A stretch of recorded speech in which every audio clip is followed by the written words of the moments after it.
Senator Bergmans. Senator Block. Senator Boone. Senator Brandt. Senator Brantley. Senator Campos. Senator Cervantes. Senator Charlie. Senator Duhigg.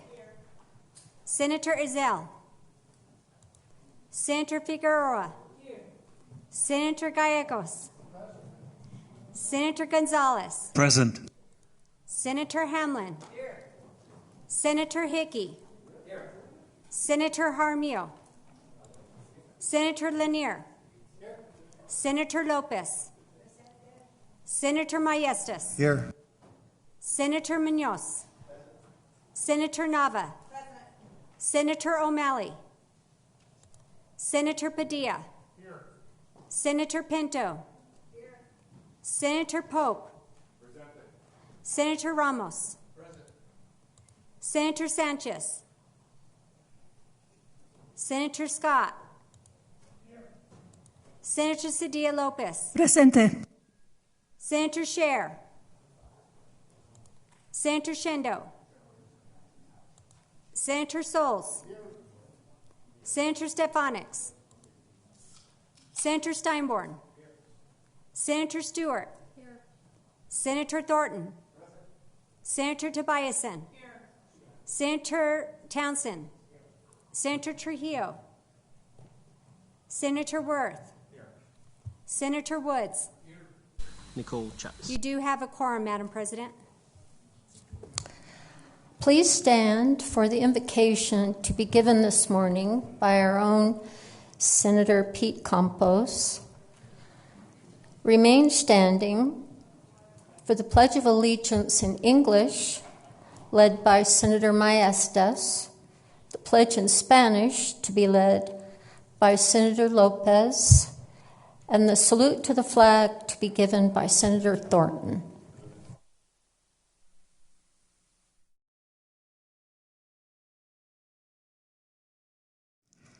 Each of us with heart, compassion, and passion is worthy and called to humbly serve those who live and die in poverty and hunger. Today, through our convincing, common, and unselfish actions, may we provide the underserved resources to secure clean drinking water and their daily bread. Let us ask the question, why should there be the lack of clean drinking water and hunger in any part of New Mexico, in any family, at any table, when we have the resources and ability to provide all our humanity with the basic necessities of life? We have the means to feed our families. Today, we have the human will to step forward and support those families and individuals who depend on a hand up so they do not go hungry. No grandparent, parent, guardian, or spouse should have to skip a meal so the rest of their family, especially their children, may eat. Cesar Chavez said, "History will judge societies and governments by how effectively they respond to the needs of the poor and helpless." The impact of hunger and malnutrition on individuals in our state is profound, affecting mental ability, health, work, and productivity. As the world's greatest public health risk, hunger affects all of us in one way or another. Paulo Freire, who was a Brazilian educator and philosopher, best known for authoring Pedagogy of the Oppressed, said, "The world is split between those who do not sleep because they are hungry, and those who do not sleep because they are afraid of those who are hungry."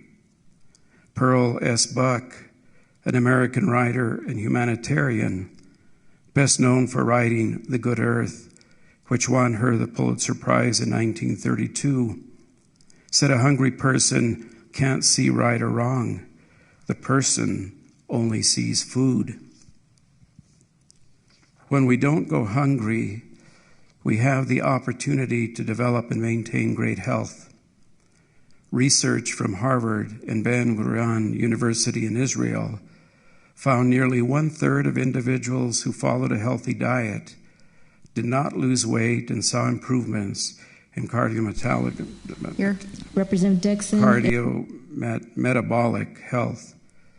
The study suggests individuals who don't go hungry and have strong bonds with others tend to lead happier, healthier, and longer lives.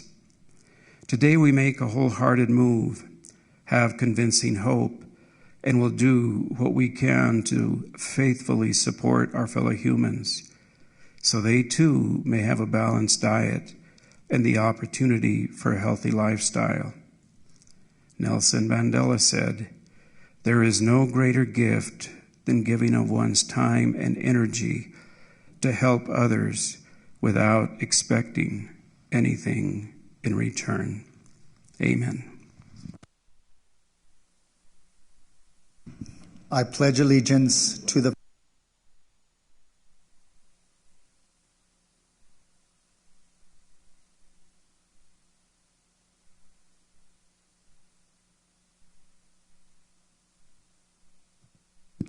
Juro fidelidad a la bandera de los Estados Unidos de América.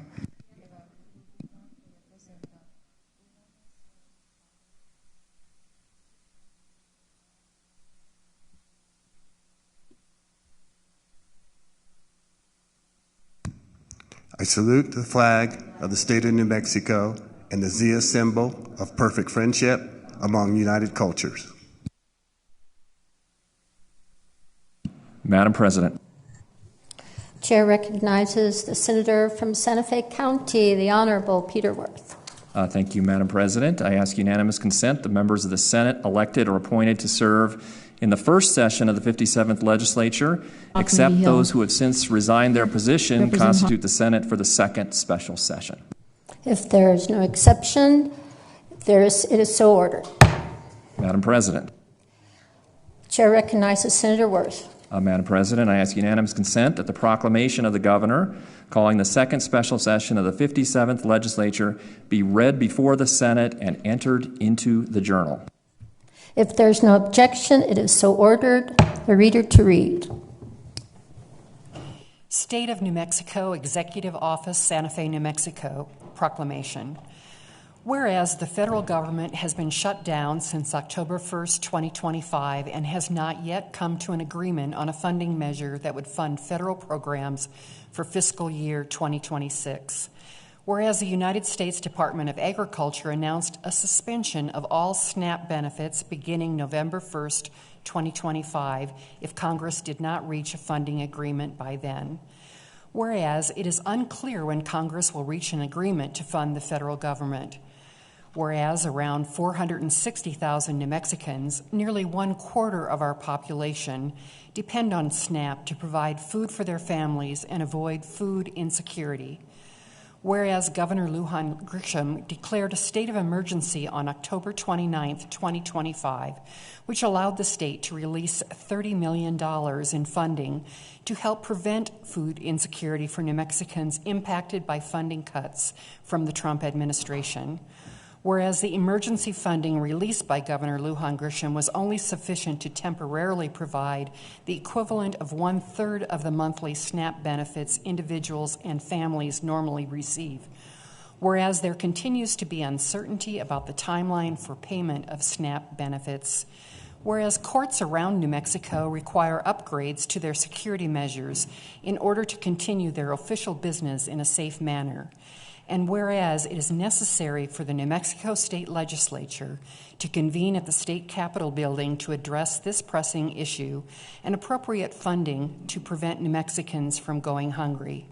Now therefore, I, Howie Morales, Lieutenant Governor of the State of New Mexico and Acting Governor pursuant to Article 5, Section 7 of the New Mexico Constitution, by virtue of the authority vested in me by Article 4, Section 6 of the New Mexico Constitution, do hereby issue this proclamation and call the 57th Legislature of the State of New Mexico into a second special session at 12:00 p.m.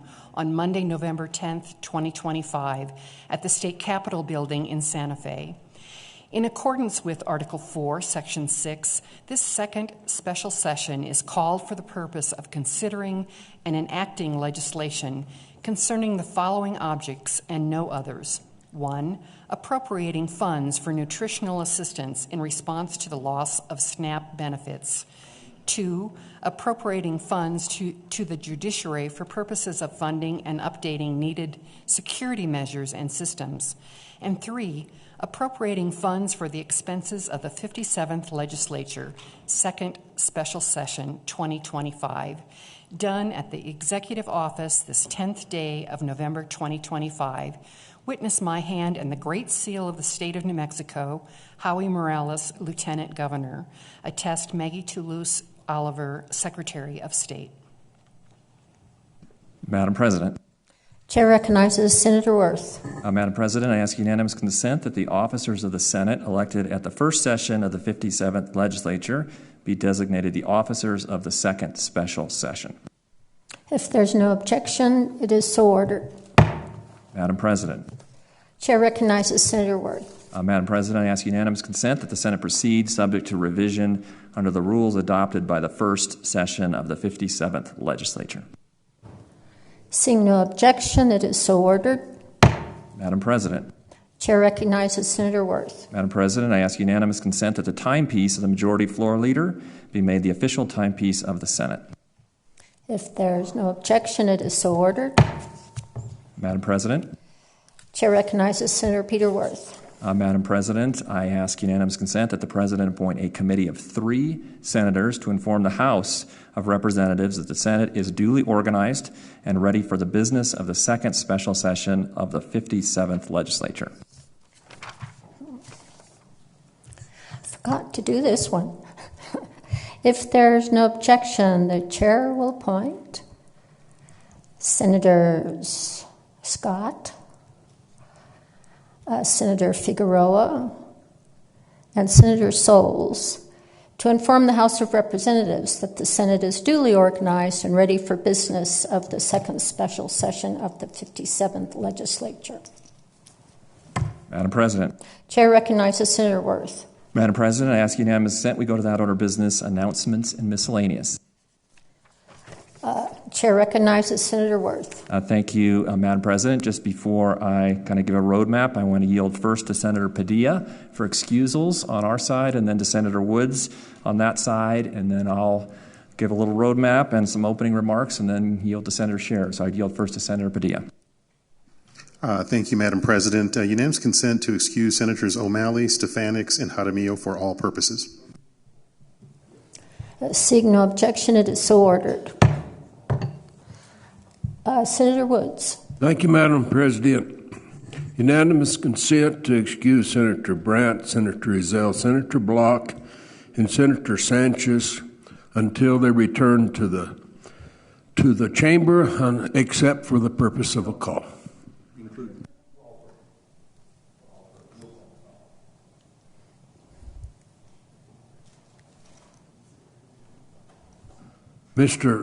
Madam President. Senator Woods. I've got some people that are going to return to the chamber today. They are in such shape that doctor's appointments and different things, and they will return back into the chamber. So I can excuse them for all purposes. I have to excuse them temporarily until they return to the chamber. I can ask to leave off the part except for the purpose of a call, but I will have more senators here in a bit. So the proper motion then, Madam President, I ask unanimous consent to excuse Senator Brandt, Senator Ezell, Senator Block, Senator Sanchez until they return to the chamber. Seeing no objection, it is so ordered. Thank you, Senator Woods. Senator Peter Worth. Thank you, Madam President. I want to start, as I always do, by thanking Senator Campos for his words this morning, which certainly puts into perspective why we're all here. It's good to see everyone. Welcome back. Special session number 2. We made it 40 days before the next Crisis caused by action or inaction at the federal level brings us back. Just over a month ago, we were here to address federal funding cuts that have had a huge impact on New Mexico. We delivered an important package of bills that, among other things, bridged Affordable Care Act funding for health insurance, appropriated money to the Health Care Authority to prepare for changes to the Supplemental Nutrition Assistance Program known as SNAP. We're going to talk a lot about that today. And we placed $30 million in the governor's emergency fund. We also gave $8 million to New Mexico food banks. We did this because it's estimated up to 58,000 New Mexicans could lose critical food assistance once the new provisions in the federal bill, HJR 1, are implemented. Jill Dixon, who's the president of the Food Bank Association in the state and runs our food bank here in Santa Fe, she has described the current situation as catastrophic. So I want to just start by giving a shout out to our food banks, the thousands of volunteers, neighbors, farmers markets, other distribution centers who are stepping up in all of our communities. And I know many of you on both sides of the aisle have worked with your food banks. Thank you for all the work that's being done. I move we go to that order. Just as an example, here in northern New Mexico, the Food Depot this past weekend reported that in just one day, over 1,000 households were served at an emergency SNAP distribution set up at Northern New Mexico College in Espanola. Clients received pantry boxes, potatoes, onions, apples, cheese, eggs, pork loins, and bread. 80 volunteers built 13 pallets of pantry boxes and repackaged 6,000 pounds of pinto beans in 4 hours. Pretty extraordinary what we can do when we all come together. So why are we back today?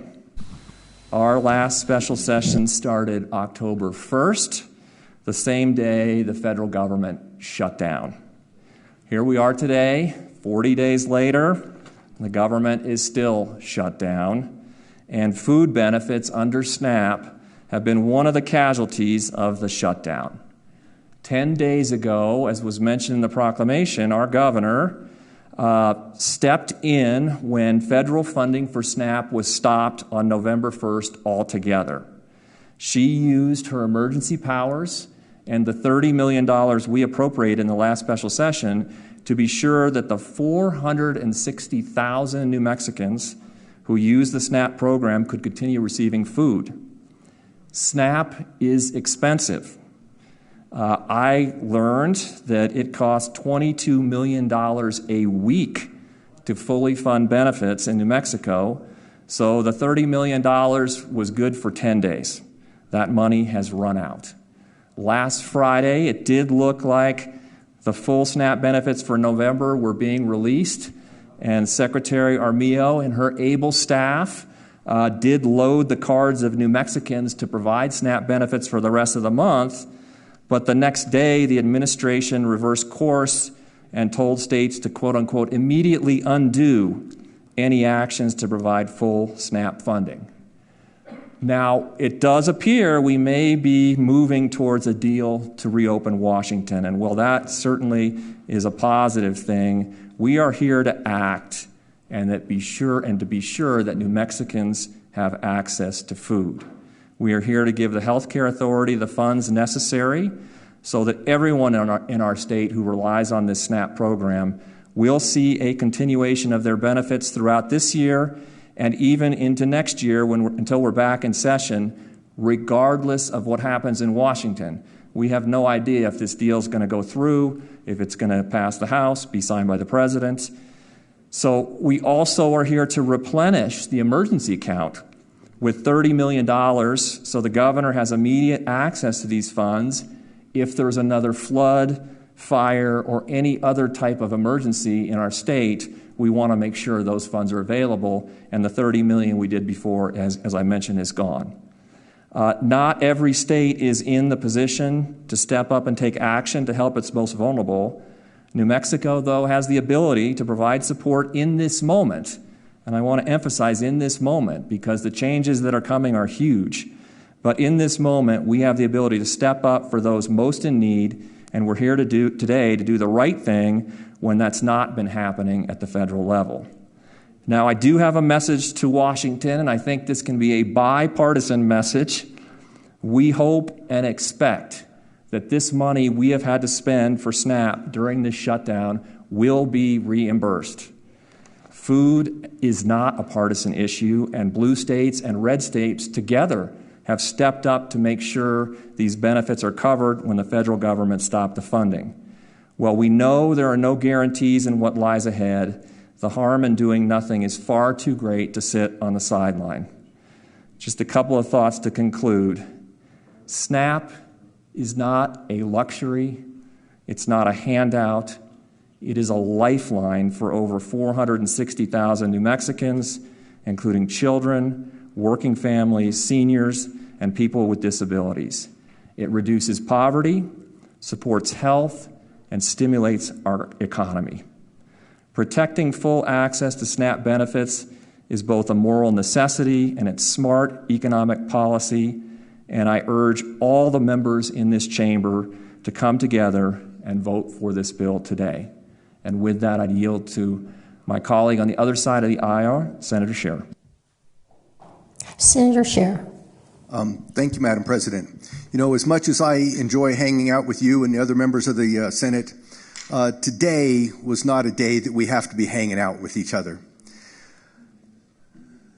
Because of things far unrelated to the SNAP program, the Unaffordable Care Act was enacted 15 years ago, and our own senators, Senator Ben Ray Lujan and Senator Martin Heinrich, have used this particular issue to try to get $1.5 trillion subsidy for the Unaffordable Care Act, which was unaffordable when we passed it 15 years ago and is still unaffordable. So they have looked at us in New Mexico and said, you are now a political pawn in this game while we play this game. And I want the 460,000 people and everybody else that's out there to look around and see what turmoil has been caused in our hearts and in our stomachs because of this shutdown that has lasted so long. We're here today, Madam President, because in New Mexico, we do care about each other. And I believe that we've set up a system here that we can say, we're going to look out for our neighbors, all of our neighbors. And we're going to do this now, but it didn't need to be this way. It's the compassion that I think is important, that we can do this. And why can we do this today, Madam President? Because we have a vibrant oil and gas industry here that has provided the revenue that allows this to happen. In most of the history of the state of New Mexico, we could not do what the bill that's in front of us today says. Simply couldn't do it. Not enough money. We have a vibrant oil and gas industry that is actually going to feed the people of New Mexico. While we may take credit for it or not for it, whatever, that money is coming from one industry. And I want to acknowledge that industry and also point out that we need that industry and others, because we have a lot of people on SNAP and Medicaid and other benefits. And why is that? And we do that because we have failed to grow an economy here. And I think that we failed to grow that economy because we regulate ourselves into non-existence. We have all kinds of industries that come to New Mexico and say, hey, we'd like to do things there. And we find ways to say no. And that's a shame. We don't need to be here right now, Madam President. If we would allow industries to come to New Mexico, we wouldn't have this issue with so many people on SNAP and Medicaid. They would be better off. We don't need to be here because we didn't need to use a government shutdown to terrify the people of New Mexico. But we are here, and we're going to do what's right today, Madam President. And so, thank you. And I yield back to Senator Ward. Thank you, Madam President. Unanimous consent. We go without our business messages from the governor. Madam President. Sergeant of Arms. Madam President, we have an honored guest here from the House of Representatives with an important message for the Senate. Representative McQueen, Representative Anaya, and Representative Sena Cortez. Welcome to the Senate. What's your message? Madam President, the House is duly organized and ready to get to work. Wonderful news. Thank you for the message. Senator Worth. Thank you, Madam President. Unanimous consent. We go without our business messages from the governor. Seeing no objection, the reader will read messages from the governor. Senate Executive Message Number 1. The Honorable Mimi Stewart, President Pro Tem, and members of the New Mexico State Senate. Dear President Pro Tem Stewart and members of the Senate, today I have issued a proclamation under the authority vested in me as acting governor pursuant to Article 4, Section 6 and Article 5, Section 7 of the New Mexico Constitution, calling the 57th Legislature of the State of New Mexico into special session at 12 o'clock p.m. on Monday, November 10th, 2025 at the State Capitol Building in Santa Fe. Respectfully yours, Howie Morales, Lieutenant Governor. The message will be entered into the journal. Senator Worth. Thank you, Madam President. Unanimous consent. We go without our business introduction of legislation.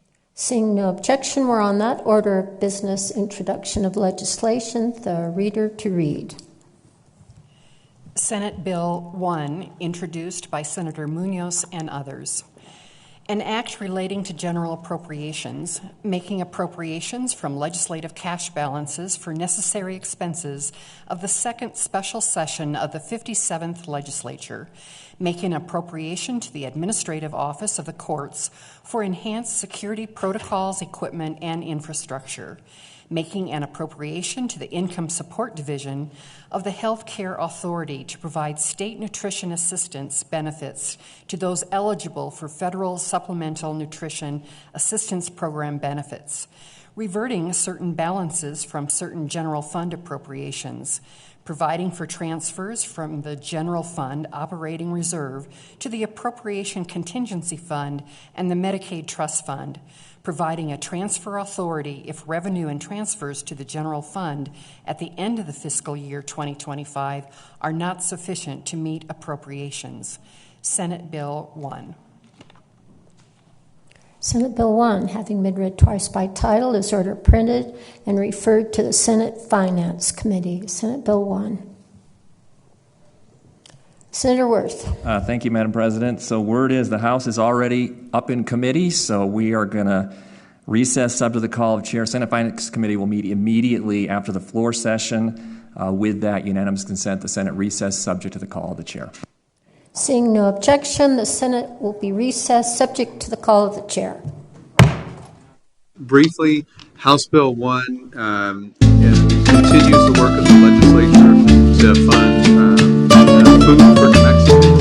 It makes sure that the legislature's prerogative to appropriate money to the appropriation contingency fund that is used for emergencies throughout the state is respected by transferring money in there. And then make small appropriations just for the brief special session we'll have and for our court system. Madam Chair and committee, there's $162 million from the Healthcare Authority that is repurposed, put into the operating reserve, and is eligible to go out to SNAP recipients in our state up to $20 million per week. That only happens, Madam Chair, and there's great language in this legislation, if we do not receive the federal money that is legally due for this purpose for whatever reason. And so we're ensuring that any federal money the state receives is spent first, but that there is a backup of state funding. Madam Chair, committee, this fully funds these benefits through the week of January the 20th, when we'll be all back here. I mentioned, Madam Chair, the $30 million that goes into the appropriation contingency fund. That, again, makes sure that there is money to respond to emergencies in the state. but it goes through the process where we as the legislature appropriate that funding and have much more oversight and accountability. Finally, I want to note and I want to thank Ranking Member Chatfield, working closely with Ranking Member Chatfield. We, as a body, of course, are very focused on accountability and making sure that folks who receive benefits or eligible for those benefits, they get the right amount, not less and not more.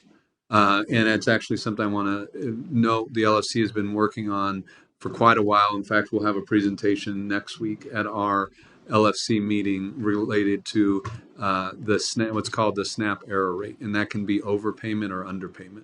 But I want to again thank the ranking member because we're with this in this special session, we'll be able to sort of add additional funding to that effort to make sure that we're tracking funds very closely.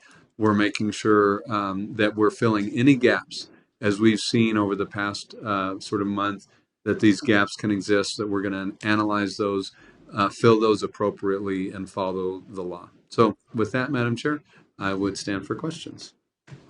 Thank you, Mr. Chair. Members' questions, starting with Representative Chatfield. Madam Chair, I have an amendment. Thank you, Representative. Do we explain the amendment or motion to discuss? Motion to discuss. Thank you. Motion to discuss the amendment. Great. So for the record, Representative Garrett made the motion, seconded by Representative Little. Representative Chatfield. So, Madam Chair, the 202 number is 0.232683.1. Okay, the amendment is being passed out. So, Madam Chair, what this amendment does is very simply appropriate. Wait till it gets out. Okay.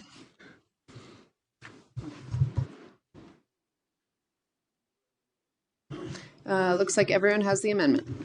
So, Madam Chair, what this does is appropriate $50,000 for LFC to do a programmatic review to make sure that the program is being run appropriately. That, like the chairman said it, nobody's getting too much, nobody's getting too less, nobody that's not eligible is being served. So that's all it does. Too less, nobody that's not eligible is being served. So thank you, ma'am. That's this all is it does. a friendly amendment. Too less, nobody that's not. Wonderful. Representative Dow is moved to adopt, seconded by Representative Duncan. Any objection to adopting the amendment? All right. Seeing none, you have an amended bill. All right. Any questions on the bill? Take a motion. Oh, Representative Brown. Thank you, Madam Chair. I'm just curious.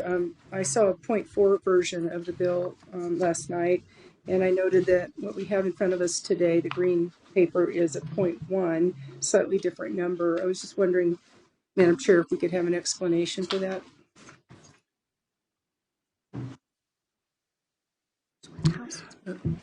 Thank you, Madam Chair. Thank you, Representative Brown. Thanks to Budget Director Brighting. We're introducing this in both chambers in the exact same way.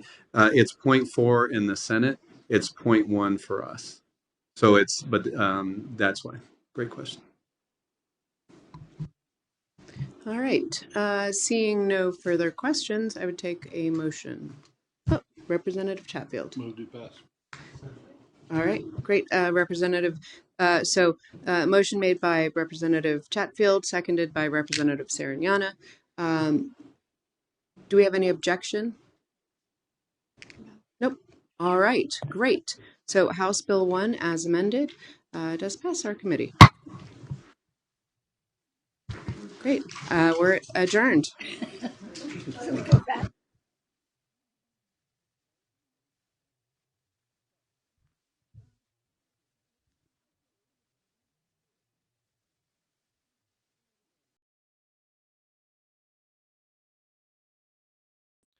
Okay, so this is going to be over very quickly.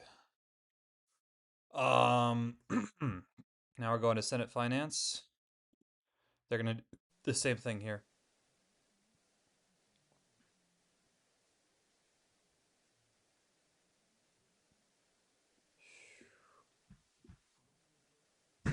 We'll get started here this morning, this afternoon, now that we've had lunch. This afternoon, Woods and Senator Tobias and down there, but then he just got stopped somewhere. So we're here to hear Senate Bill 1. Senator Schindler, you're going to chair the committee.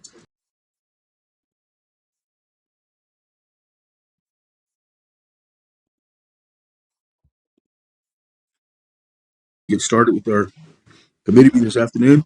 For folks that are watching online, we'll go ahead and get started with our introduction of the committee. Senator Woods. Thanks, Mr. Chairman. My name is Pat Woods. I represent Senate District 7, Curry, Quay, Union counties. And good to see you again, Mr. Chairman.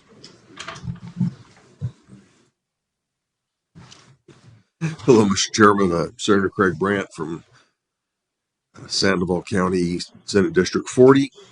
Basically, it's Rio Rancho, and it's not good to be here. So it's kind of a lousy, special, but I guess we're trying to make it special. Thank you. Senator Campos. Thank you very much, Mr. Chair, members of the Senate Finance Committee, all those people that are here paying attention to what's actually occurring, and to the people that are online. It is great to be here because this is an issue that is very important to all of us. I'm State Senator Pete Campos, representing all our parts of 7 counties in northeastern New Mexico. Thank you. Thank you, Mr. Chairman. State Senator Jeff Steinborn from southern New Mexico, from the historic part of Las Cruces all the way through the Hatch Valley to Sierra County. It's great to be here to do this important work. And I also want to thank the press that is here today, and thank you for the important work you do, providing transparency and information and facts to New Mexicans. We appreciate you guys. Thank you, Mr. Chairman. Hi, everybody, and I'm Linda Trujillo, Senator for District 24, which is the amazing city of Santa Fe.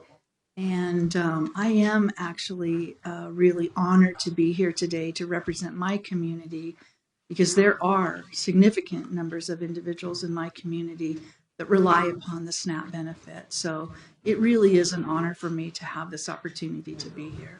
Thank you. Thank you, Mr. Chairman. Senator Michael Padilla, also Senate Majority Whip. I represent the southern portion of Bernalillo County.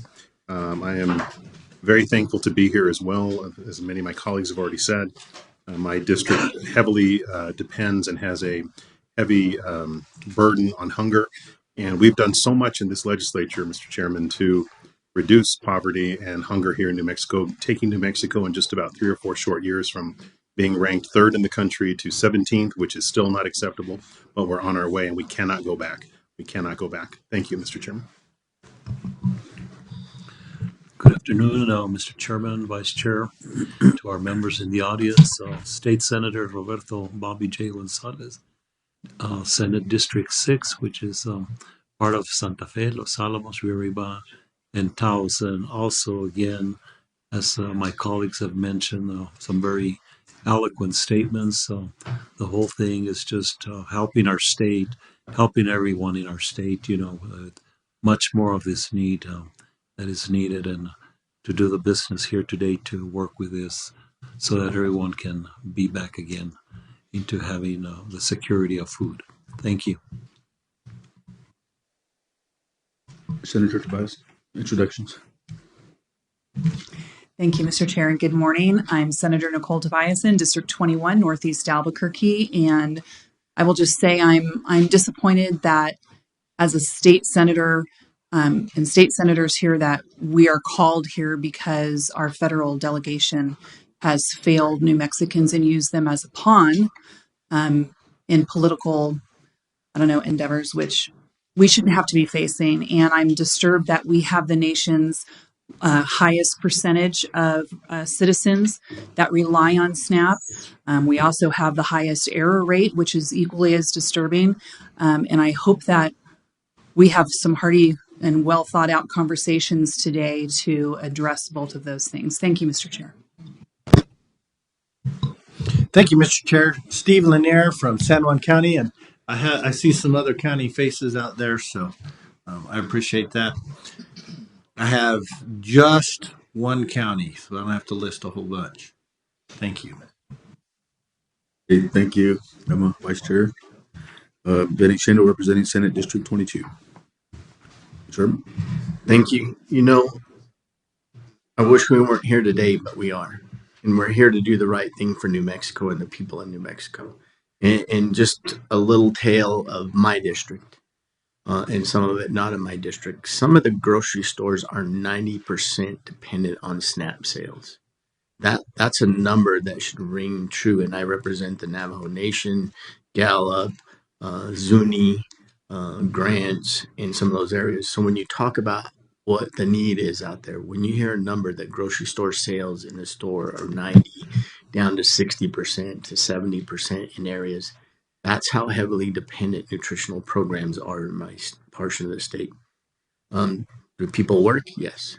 Do they try to provide for their families in every way they can? Yes. So sometimes when you're elderly, a veteran, or single mother, or things that happen, you cannot make everything balance across the table between rent, utilities. Your kids may play sports and they may need tennis shoes. And so this helps every New Mexican that needs it. I want to repeat something for the floor leader Werr said, thank you to the food banks, because the food banks have been infilling this for a couple of weeks now, maybe a couple months, because they've told us they have never seen the middle class enter the food bank system at a rate that they're entering it. And so that really sent a shockwave when we went to this special session, and how do we fund food banks and how do we get prepared for what's coming, because food increases in the 30% cost range have just enormously wiped out people's availability to plan and budget for their food needs across the state. And New Mexico in this legislature and this group has taken the lead on how we're going to handle food insecurity in New Mexico. Whether you're a child going to school with Senator Padilla's bill for free meals across the board, filling up food banks, making sure there's food to take home on the weekends. There's a number of things, but I just want to mention that before I say I represent Cibola, McKinley, and San Juan counties, Mr. Chairman, and appreciate it. And we're ready to start when you are. Okay, thank you all for your introduction. So we'll go ahead and get started with Senate Bill 1, General Appropriations. Senator Munoz. Thank you, Mr. President. I think the intro is pretty much done. Senate Bill 1 backfills a lot of general fund appropriations for what the state is calling the state-funded nutrition benefit. We are not doing the federal SNAP. This is a state-run program. Thank you to our secretary, and I guess I need to really give her a thank you. I might give you a thank her on the floor too. But on Thursday or Friday, the federal government said they were going to release half of November. Then sometime between Thursday afternoon and Friday morning, they decided they were going to release the full amount. Our secretary, Carrie Armijo, when they said that, input all the money into SNAP cards on Friday and saved the state about, I think there's 3 weeks left, so roughly $66 million per week, and put those into the SNAP program through the federal funds. Well, maybe Friday about 3 o'clock, the Supreme Court halted that. And so our money, the SNAP money, was already out from the federal government. And once it's out, I don't know if we have the ability to recall it. I know that they were trying to recall the money, and the president did say that he wanted the SNAP money recalled. Too late, Mr. President. We told us to do something on Friday. We did that. And then they came back and wanted to change the name of the game. And this is what we're seeing in the federal government. Look under this shell, and then we're going to move that shell. Look under this shell, and we're going to move that shell. Well, that doesn't help people. And our need is in our oath is to help the people in New Mexico, and we did that. So with that, Mr. Chairman, in Senate Bill 1, we funded this in several ways through reversions throughout the state. IBNR, I will This will hit several times. So this is incurred but not received. So out of state general fund in the Medicaid program, we funded this with $46,365,316 as a portion of that. And these are general fund reversions, and fund balances in for the DD, Disability Disability Waiver from 2024 is $21,339,391. And state general fund reversions on from 2025 and the DD waiver is $2,990,800. State general fund rescissions for the Medicaid Assistance Division was about $685,260. And the special general fund appropriation reversion for the Epi Duran Recovery Center is $1,378,204 from 2025. The state's general fund reversions incurred but not reported to the IBNR are about $89,743,800 for a total of $162,502,771 going to fund the state's nutrition benefit program. In Senate Bill 1, we also had, the governor had issued in the special session, we had backfilled the appropriation contingency fund to $30 million. On November 1, the governor appropriated $30 million out of the appropriation contingency fund, which bought us about 10 days worth of SNAP benefits. And so that fund has been depleted. We come back and backfill the $30 million into the appropriation contingency fund. And then we come back because PIT and CIT income has not come back the way we thought it would. And so we are coming back and appropriating about $60 million back into that fund because we are required by our Constitution to have a balanced budget and to maintain our reserves at 1%. So that will bring our operating reserve to $137 million even. And so you'll see that in this bill. Currently, that operating reserve sits at $91 million. We're appropriating $62 million to it, which will bring us to $137 in total, which will maintain our operating reserves at 1%. You know, it's a pretty simple bill, but it's a very special bill.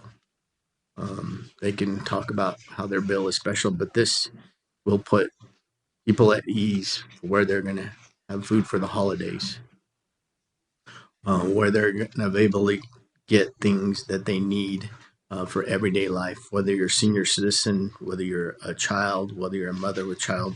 But this will help those New Mexicans in need. And so with that, Mr. Chairman, we'll stand for questions. Okay, before we go to committee, we'll go out to the audience. Anybody here in support of Senate Bill 1? Anybody here in opposition of Senate Bill 1? Anybody on Zoom? Both support or? Yes, okay. We'll go to committee. I have Senator Padilla. Thank you, Mr. Chairman, and thank you, Chairman. And I couldn't agree with everything you said. So I think, thank you very much for that. So, what we're doing here today gets us comfortably through, I think, the first week or right before we come to regular session in January. Is that right, Chairman? Mr. Chairman and Senator, no, that funding gets us through, I think, about 5 days into the session because of the November disbursement. We had booked it till the end of the year, but because of the federal disbursement that came in November, this gets us maybe into the second week of the session, if I remember correctly. Well, that's good to hear because all that I've read, all I've heard, as you said, Mr. Chairman, back and forth on what's going on up there in D.C.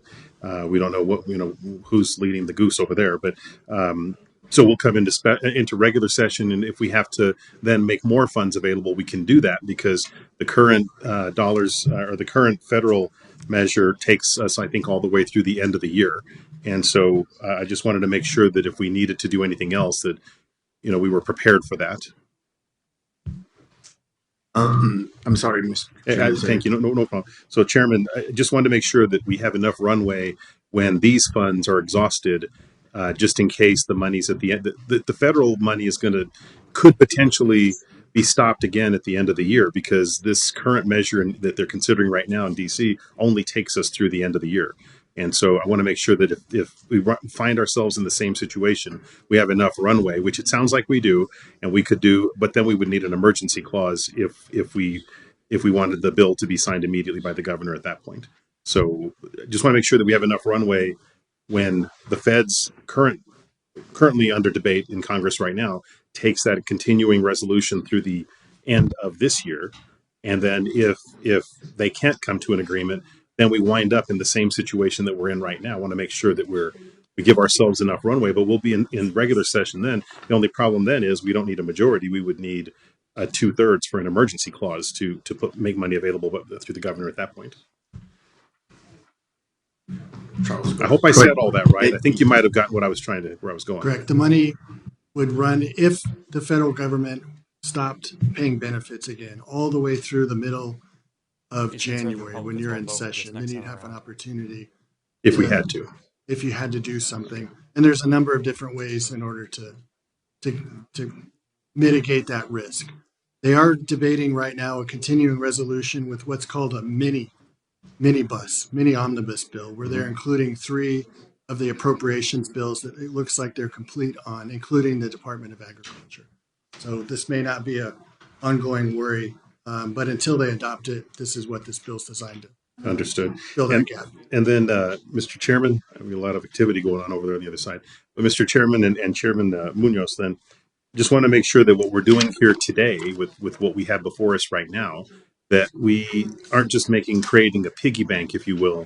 So if this isn't needed because monies do become available, then this stops and we backfill with federal dollars. Because this is a lot of money we're putting on the table here, and we absolutely need to do it. But I want to make sure that we don't just leave a piggy bank here to do other things with later. So, Mr. Chairman, let me clarify something. So it's about $22 million a week for the New Mexico Nutritional Program. I turned the page somewhere. And so if the federal SNAP program reactivates on a Monday morning, we have already filled those cards for the week. So there may be some overlap in a week, but the following week it would not refill. So if it happens on a Wednesday and the SNAP cards are filled, because these are weekly, the state is doing it weekly, the feds do it monthly. So it depends on the week. And so every week, the healthcare secretary will make a transfer of $22 million probably on a Thursday or Friday. So those SNAP cards are filled up for Monday morning, and that will be $22 million for the week. But if it falls on a Wednesday and the federal government reacts, then we may have an overlap for those number of days. So just to be clear, there may be a little bit of an overlap because of a timing issue. And then again, I know it's not in this particular bill here, but we've already expended the $30 million that the governor did, X number of emergency orders, and then we're going to tap into what we're doing with this one right here. And then, so what is the likelihood that we will be reimbursed for what we've already expended and what we're doing with this particular bill? Mr. Chairman and Senator, in talking to and I'll let Charles answer part of this, in talking to our federal delegation, they're pushing very hard for the reimbursements to the state.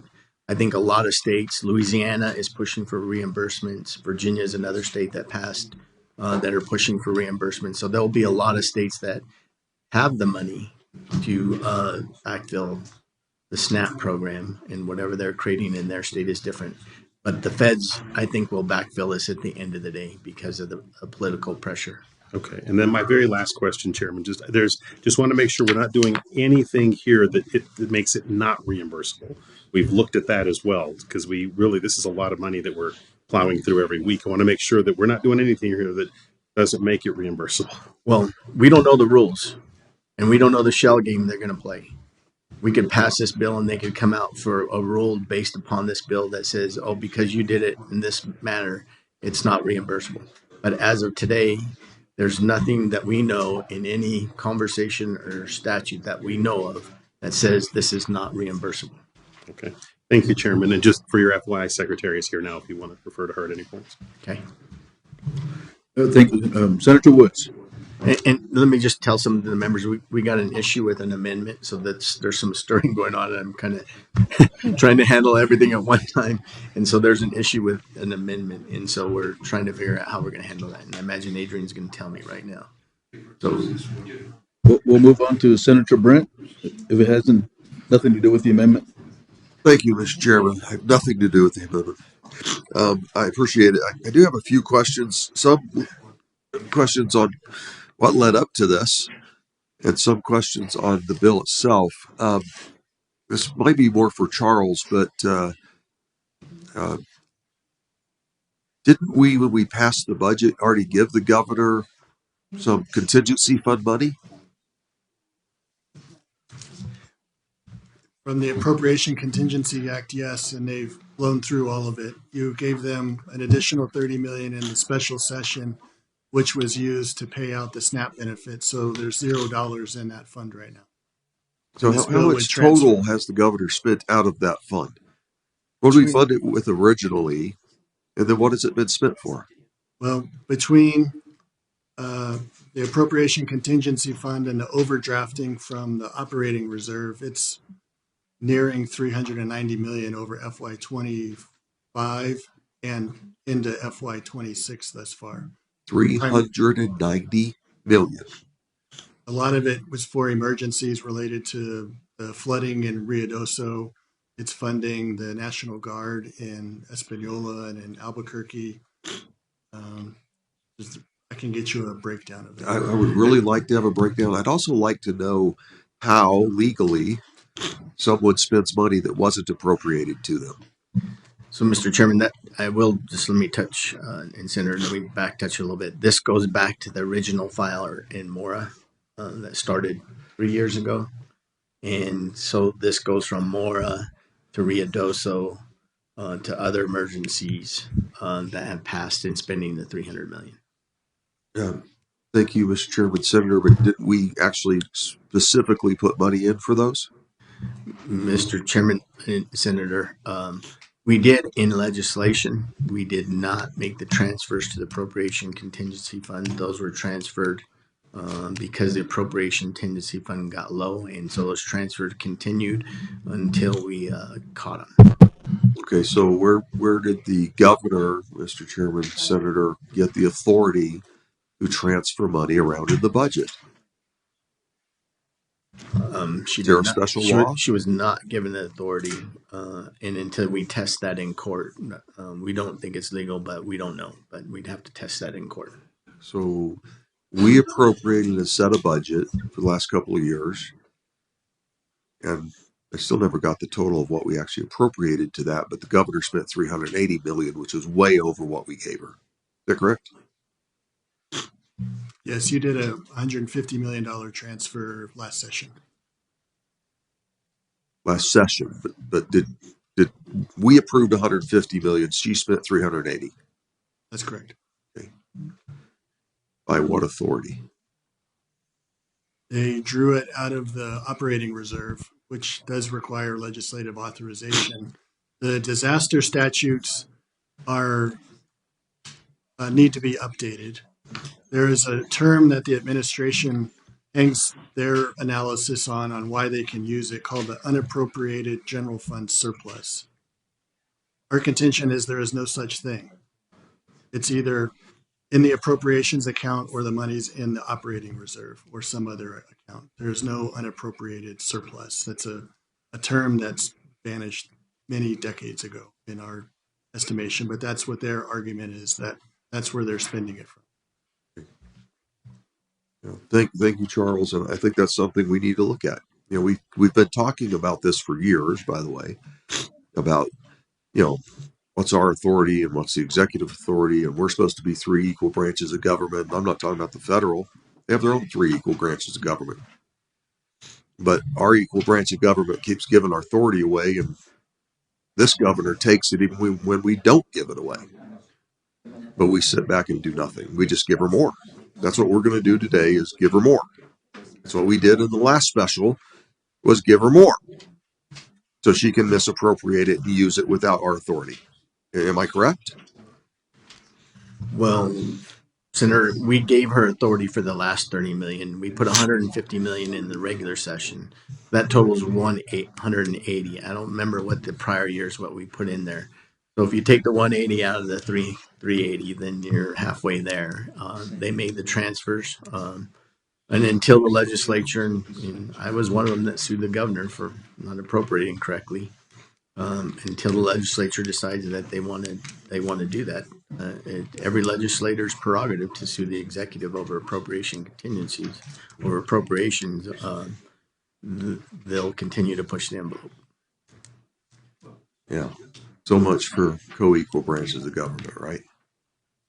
I mean, let's be honest. We just threw that out the window. I guess maybe we wouldn't be in this situation if the federal government did that, right? Because the president could just say, well, you didn't give me a budget, so we'll just spend it however we want. So now we're in this situation. We're coming back here to deal with SNAP. And we need to.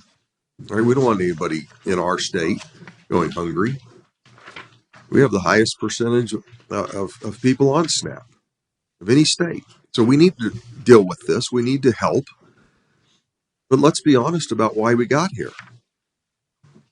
We got here, Mr. Chairman and Senator, you tried to put all the blame on POTUS. I don't think POTUS has a vote in the Senate. I don't think the president gets to vote in the U.S. Senate. In fact, I think that the only ones who get to vote in the U.S. Senate are U.S. senators. And our 2 U.S. senators voted not to fund SNAP, not to give money to the people in our state that are hungry. That's what our U.S. senators did. Ben Ray Lujan and Heinrich both voted on their party line instead of for the people. And they haven't represented the people in this state since they got elected. But yesterday, actually, or was it Friday? Yeah, it was yesterday, wasn't it? They just about passed this thing. Guess what our U.S. senators did? They voted no again. They voted no to reopen the government again and again and again, and I could do it for 14 times, but you get my point. Senator, you go through the chair, please. Thank you, Mr. Chairman. Mr. Chairman, they haven't represented us, so now we're here. And we've got to deal with this, right? There's another reason we're here and have to deal with this, because the governor misspent and overspent her contingency fund. Or she could have started dealing with this right away. Now, Mr. Chairman, you said, Senator, you said that Friday we were able to pay out all the SNAP benefits for the month. Did I get that correct? Mr. President, Senator, I'll let the secretary, she's here now. And so I know I didn't misspeak, but I'll let her go through the timeframes and Thank you. Mr. Chair, Senator Brandt, because I wasn't here in the room, I just want to make sure I'm answering the question. So if your question is, did the state load 100% of the SNAP files? That is correct. The answer is yes. We received guidance from the USDA on Friday morning that we could prepare files. They were preparing at that time to comply with a court order from the judge in Rhode Island. And so we received guidance from them that we could issue 100% of the benefits, and that was done. And so the federal government, USDA, said you can pay out the SNAP benefits. So we've paid it for the month of November, right? So we don't have an issue for the rest of this month. What is it, the 10th? Yeah. So we don't have an issue for the rest of this month. The issue starts then in December, if I'm correct. Is that correct? Madam Secretary? Mr. Chair, Senator Brandt, that is correct. Okay. So does this bill have us starting next week, this week, or next month? Mr. Chairman, Senator. Mr. Chairman, Senator, that has us starting next month because the SNAP benefit was completely filled through the month of November, correct? Mr. Chair, Senator Brandt, that is correct. There's still a legal battle going on right now, and states subsequently to receiving guidance that we could issue 100% of the benefits were subsequently ordered to claw that back. We are in the middle of a very confusing legal storm right now. So the truth is, this is going to play out in the courts. Hopefully, the month of November, we have issued those benefits in New Mexico, but we are also going to have to comply with whatever ultimate guidance we receive. Thank you. I appreciate that. Just so we don't throw mud on the president again, let's back up a little bit. Those two judges were both appointed by Democrat presidents, the disagreeing judges. So one was Biden, the one that just reversed it. The first one was Obama. So let's not blame this one on the president also. I mean, I know we like to just blame the president for everything. My back's hurting. It's got to be Trump's fault, right? I have to use a walker. It must be Trump's fault because that's what we do up here. That's what we do in federal government as well. Must be Trump. Got to be Trump. Everything's got to be Trump's fault. Okay, so what we're going to do here is set up $22 million that we're going to look at every week. And we're going to pay that $22 million, Mr. Chairman, Senator, out if the federal government hasn't, or if the federal government comes in at 65%, I heard one time on the news, then we're going to pay the difference. Is that correct? Mr. Chairman and Senator, at the 65% mark, I think, I don't remember what day that was because we've been working on this for 2 or 3 weeks. And so on Thursday or something, we were talking what's the 65 number, and I think we had prepared for that at 65%. That would only take us on the 162 if that was going to happen through the end of December.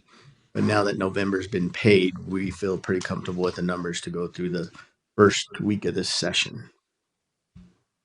Thank you, Mr. Chairman. But if the 65% is paid, we're only going to pay the difference, correct? We're not going to pay the full amount. Correct. So they're not getting double. Okay. Correct.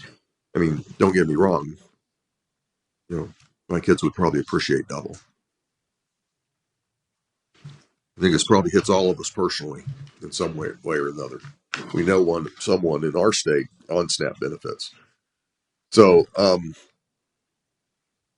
what are we doing about this error number? Madam Secretary, I can't remember how long you've been the secretary, but what are we doing about this error number and why do we have it? Why is it so high? Mr. Chair, Senator Brandt, great question. I've been the secretary for almost 3 years. That'll be 3 years in January. The payment error rate is driven largely by, for the most part, by waivers that were executed during the public health emergency. So we waived interviews. Those were allowable waivers. We waived interim reporting for SNAP. Those drove the state's payment error rate higher. We did that very intentionally to keep New Mexicans fed. We are working very hard on bringing that payment error rate down. New Mexico is one of a handful of states that under the reconciliation bill has a couple of years to bring that payment error rate down before that cost sharing will take effect. We have a full plan. Our intention is to bring that down so that New Mexico doesn't have to pay that cost share. And that includes a number of different strategies from policy initiatives to systems work to staffing. So all of those things, be happy to go over our plan for bringing down that payment error rate, but it is our intention to bring it down so that New Mexico is not penalized with that higher cost share in a couple of years. Well, thank you, Mr. Chairman and Secretary. It's been 3 years. So why did we just let these waivers go and not do anything about the fact that 15% of the money that was going out, taxpayer dollars, was going to people that didn't need it or deserve it? Mr. Chair, Senator Brandt, the payment error rate isn't really a reflection of, it's more of a reflection of setting the correct amount. Some of it is caused by the agency. Some of it is caused by customers that didn't report accurate information. So it's not really necessarily an indicator of fraud or any other kind of abuse. The payment error rate is always calculated on a look back period. So we're really being kind of judged today against a couple of years ago. So that's really why it's not really necessarily real-time data as a reflection of performance. Thank you, Mr. Chairman. Thank you, Madam Secretary. I appreciate your answers. I really do. It helps me to understand a little bit more of what's going on. Um, Mr. Chairman, that's all the questions I have for now. Thank you, Senator Trujillo. Thank you, Mr. Chairman, and thank you for the presentation. First, I just want to say that I'm really grateful to the governor and the lieutenant governor for actually calling this special session. I personally agree that it's our responsibility to appropriate the funding, and so looking ahead that there was 30 million in the contingency fund, knowing that we're going to need more. I'm just really grateful that we've been called. I'm not happy that we're called, but I'm grateful that we're being called to reappropriate more money for a need rather than the money being found somewhere else. I also just want to say thank you, Secretary, for your quick work. When I saw, the news articles on Friday that, the Agriculture Department had said, draw it down, send it out, and you all did that in a really record-breaking speed. And so I just want to say thank you for the dedication of you and your staff to ensure that New Mexicans have access to food. I've heard from some friends in other communities where they talk about grocery stores being empty around at the first of the month, and predominantly because there were many states that were not able to offer these food stamp benefits. I also want to just thank Senator Munoz, Mr. Chairman, and your staff, the LFC staff, and Adrian, for the specificity that's in this bill. This is one of the most specifically detailed bills that I think I've seen, and I'm really appreciative for that. With that being said, can you just talk a little bit about, I've voiced it before, I do have concerns about the line item veto ability, because there's a lot of explaining language in here about it being reverting, about what year it's to be used in. Can you just talk and explain to me how I can feel and rest assured that this bill will be signed?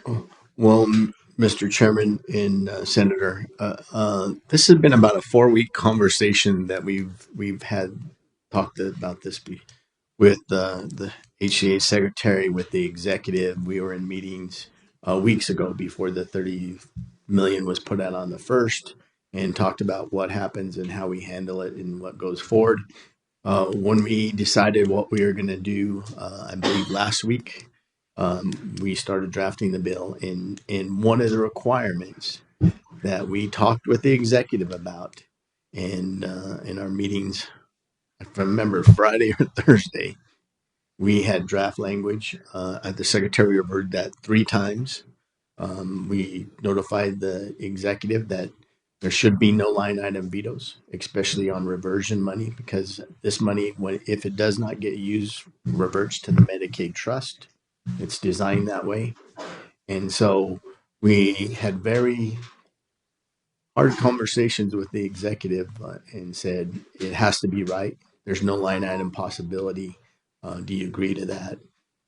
They still hem-haw a little bit now and then. And the stir over here was because an amendment was supposedly not right, but then ended up right. And it just, those little stirs we don't know about. And we were getting text messages if the right amendment was on, it was going to get vetoed. So we're here just to make sure everything is correct and right. And according to our conversations from the exec, and I haven't talked to the current acting governor, no line item vetoes will take place.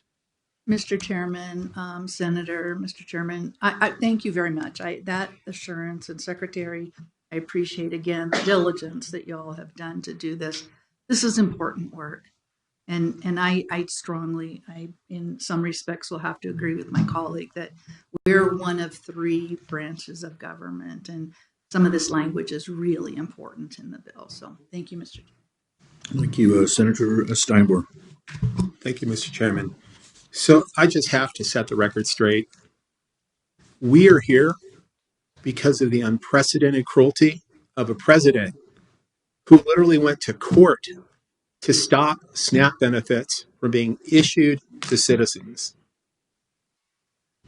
He literally went to court to stop states from issuing SNAP benefits to citizens. Adrian. That is perhaps unprecedented in the history of our country. It is also almost without precedent. I would say that most of the time during government shutdown, SNAP benefits have continued. And that is because it is an entitlement program. The funding is there. I think it's a misnomer when we say the funding is not there. The funding was there, and that's how the state could draw down these funds for the month of November. It's been there all along. And let's be honest, this is not a president who, frankly, cares much about following the law. But having said that, in this case, the law and precedent supported a president not using hungry Americans and hungry New Mexicans as pawns in a government shutdown battle. So let's be clear, that is why we're here. And in this very moment, the federal government had the funding and had the authority to have New Mexicans receiving SNAP at this moment. Now, as this continues, it is probably not without limit. But you know what? The fight that is happening over the government is also about unprecedented cruelty at a time of crisis for New Mexicans and the American people that has to do with healthcare affordability. We have a lot of complaints about Obamacare. We're entering Trump care, where millions of Americans are going to lose their health insurance. We have 66,000 New Mexicans who are seeing their healthcare premiums as much as double or more. Many of them are simply not going to be able to afford that. That's what these subsidies are about.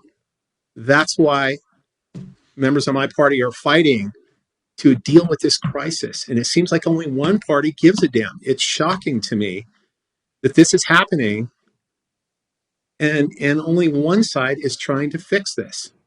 In fact, the other side created the problem because in their big, beautiful bill, they took away these subsidies.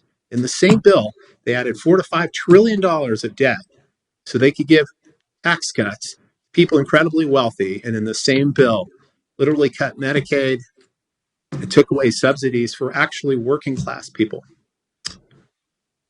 So that is why we're here. And we still, no matter what happens today, we have to deal with this healthcare crisis that we face. We are dealing with a crisis. Make no mistake, the president can shut down the Bureau of Labor Statistics all he wants, but that is the reality of what's going on. That is why we're here. It's great that we're here, but this is a manufactured crisis, and it's not by our delegation. Our delegation's trying to fight for the healthcare crisis that's facing 66,000 New Mexicans and probably more. So thank you, Mr. Chairman. That is all I have. Thank you, Senator Lanier. Thank you, Mr. Chairman. Well, we can see that TDS is real. Mm-hmm. All right, I just have one simple little question, Charles. It's more for you. Madam Secretary, thank you. I know you worked hard on this, and I appreciate you getting out so fast and taking care of that. But I know, Charles, Mr. Chairman, I know we had talked about this morning, but that section 6 of the bill, can you just walk us through that again? And that's the section where transfer of authority. Yes, Mr. Chairman, Senator. So in House Bill 2, you provide the executive with the authority to draw from the operating reserve if the revenues are not coming in that are sufficient to fund the appropriations that you had already made. And so that's sort of like a mid-year thing. If things aren't coming in, if they need more money to make those appropriations whole, then they would need to call you into a special session.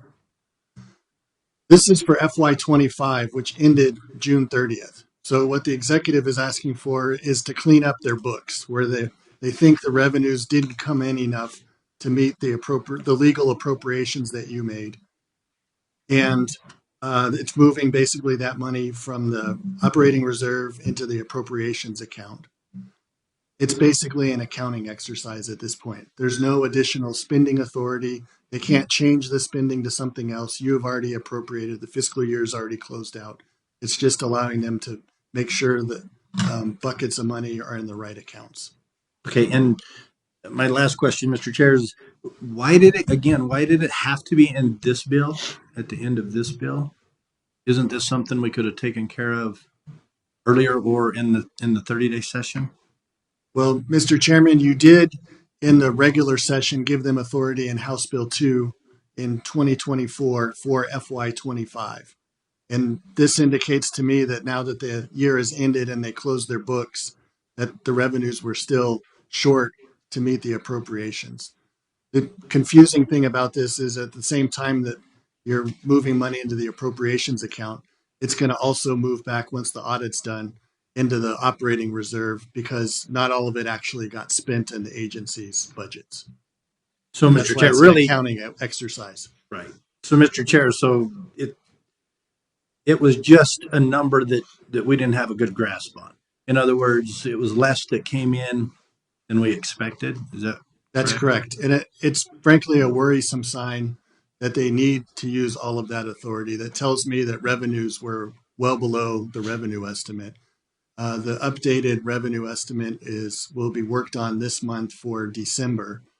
So I would expect some downward revision if they needed this transfer. okay? Thank you. Thank you, Charles. Thank you, Mr. Chair. Senator Woods.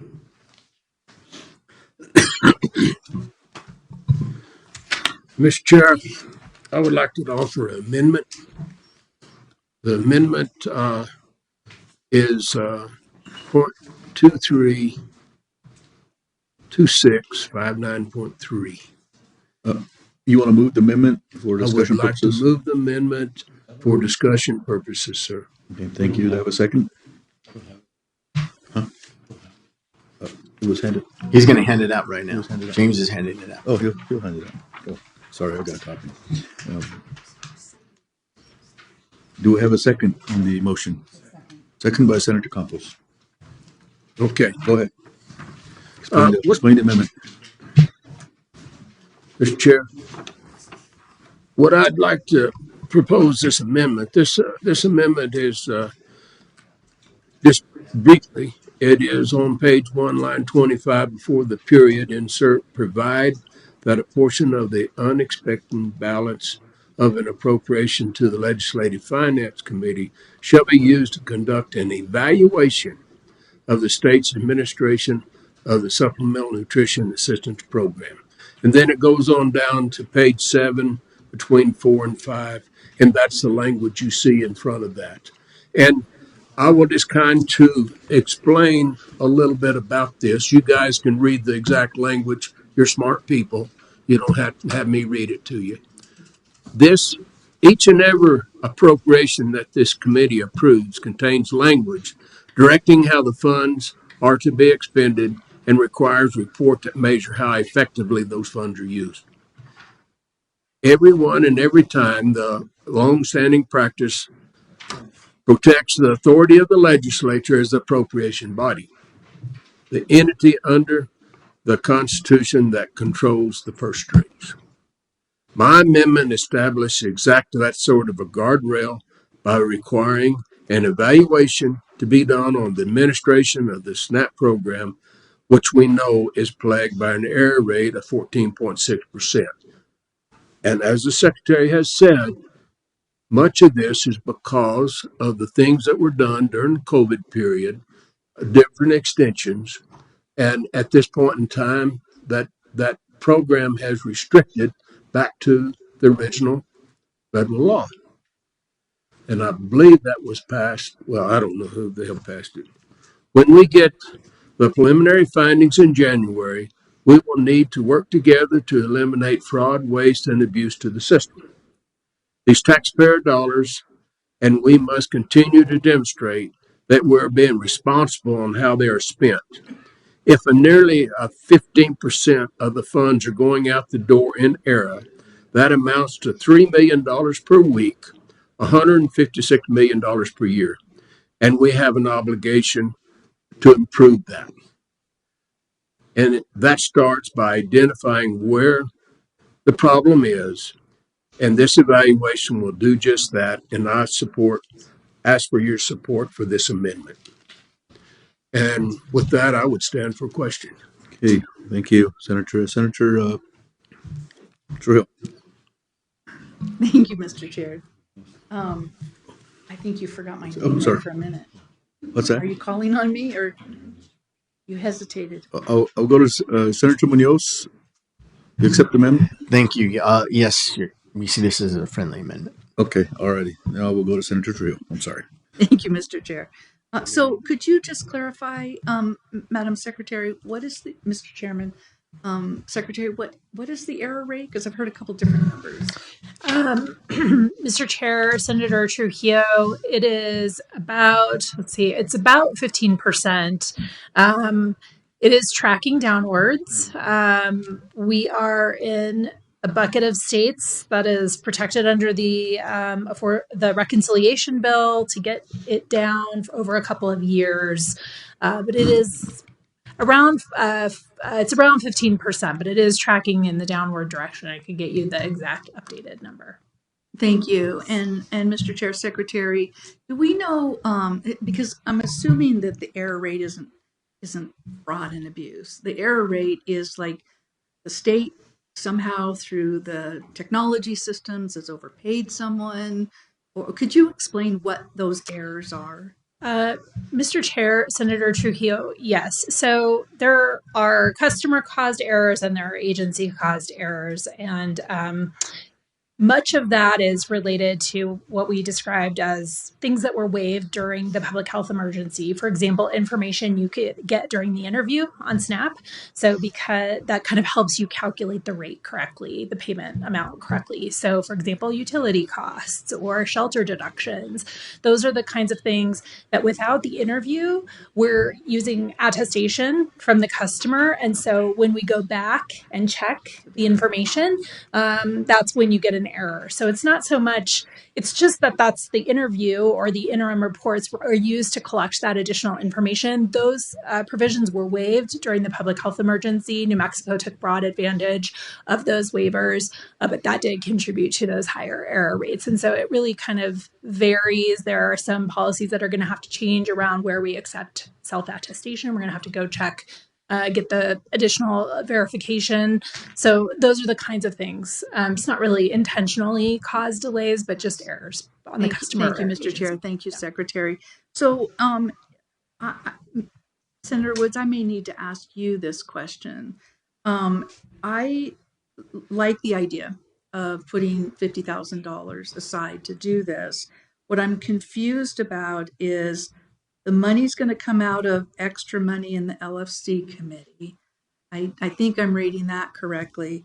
But who's going to do the evaluation? Is it going to be the LFC? Is it going to be the healthcare authority? Is it going to be the state auditor? Like, who's this money going to actually do and then provide us with the report? Because it's not clear.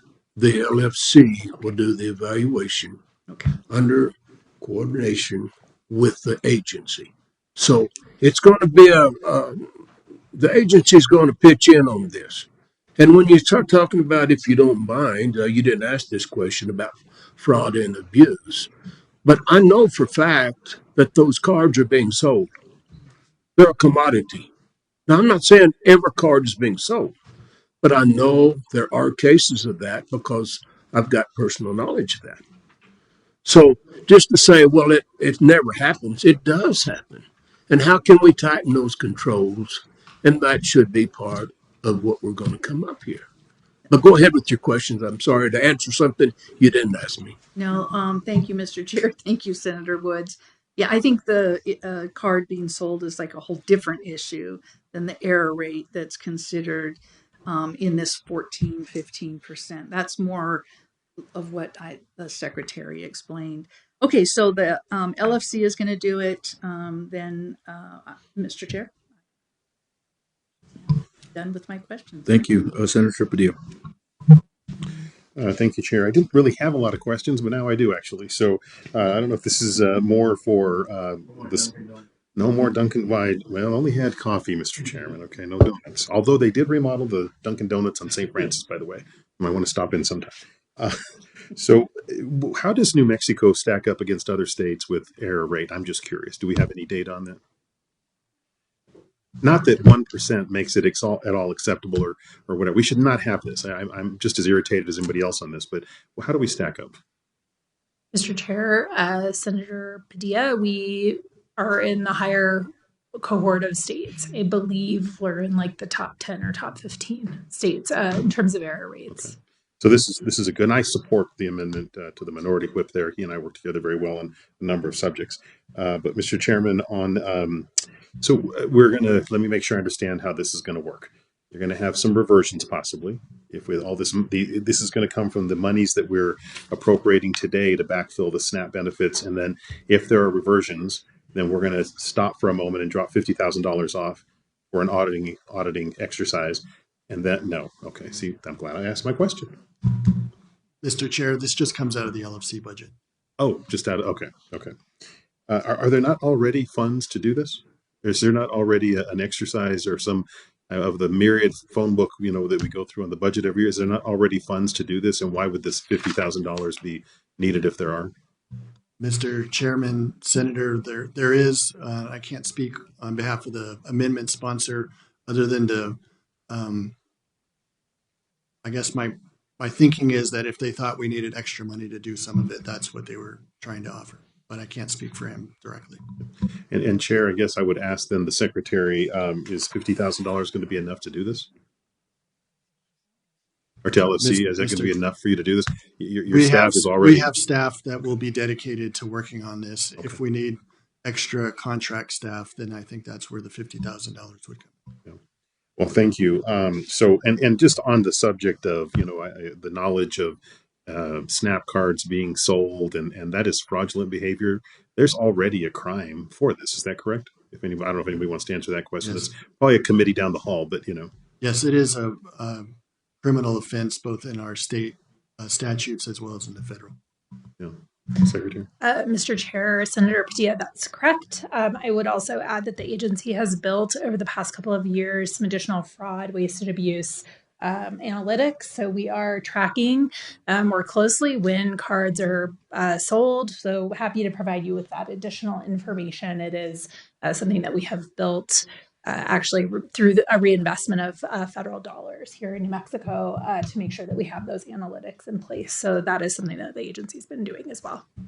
Well, that's great. I'm glad to hear that, because that should never be happening. That money should go for its intended purpose and who it's supposed to go to for the purpose that it's supposed to go to them. And just, I happen to have knowledge because it was two former state senators that held my seat back in the 50s, 60s, and 70s actually went to prison over this very subject. And so I think we need to take this seriously and make sure that it's done the right way. Thank you, Chair. Thank you, Senator Steinberg. Thank you, Mr. Chairman. Chairman Munoz, is this not already on the LFC work plan, this issue? Mr. Chairman, Senator, all of Medicaid and everything in SNAP is always on the LFC work plan. So there may be some design until the bill came out and they said they were going to review this, then we can shuffle that over. But there's always a review of agencies throughout the deal, and targeting and shuffling is what we needed to do for the LFC's budget, so that it was really targeted for what we need to accomplish before we get to the session. Correct. Thank you. And that, in talking to different members of the LFC and leading up to this session, I became aware that this work was kind of already programmed. And I support it. I support the LFC program evaluation process. It's incredible when we can get that targeted look at any program in New Mexico to see how it's performing, how we can do it better. But that is already happening. And the budget, as you said, Mr. Chair, to the previous question, already exists for this. I am not going to support the amendment because I think we see a lot of misdirection, frankly, about SNAP, about who's getting these benefits, intentional misinformation about it. And I see this as just not necessary. Frankly, it's tying up $50,000, which, while we're being fiscally conscious and we need the LFC to do all it can with the budget it has, I don't want to tie up unnecessarily budgetary authority that frankly can be used for something else. But I'm really not interested in creating a talking point that would just further, cast any kind of aspersions on people receiving SNAP and the need for the program, and somehow saying that this crisis had anything to do with that. So respectfully, I will oppose the amendment for those reasons. Thank you, Mr. Chairman. Thank you, Senator Lindner. Thank you, Mr. Chair. I just have a couple of real quick questions. Well, first, if you'll clear up, if the air rate, so if somebody sells a card, that is not included in their air rate at all? Mr. Chairman and Senator, no, that's not included because we don't know that there was an error there until somebody catches it in a criminal case or some other way. Those are not errors. Errors are miscounts or somebody didn't sign the wrong line on the application. That could be an error. They could have misspelled their name. They could have misspelled their child name. There could be error rates in other ways. Those are errors. So selling your deal is not an error. So it's not an intentional crime, Mr. Chairman. Well, it may be an intentional. Well, I mean, selling it, but it's not. It's not in our air rate. It's the not, air rate is not correct. An intentional thing. Okay, that clears that up for me. So you said we were in the 10 or 15 top 10 or 15 for air rate. Is there any fines or is there any penalty to the state for that? Mr. Chair, Senator Lanier, yes, there is. There are, the state was on a corrective action plan, I believe, so we may have some financial liability related to the payment error rate. I think if it's like over 2 years, I can provide this additional information for you. I'm happy to sort of send you some additional written information.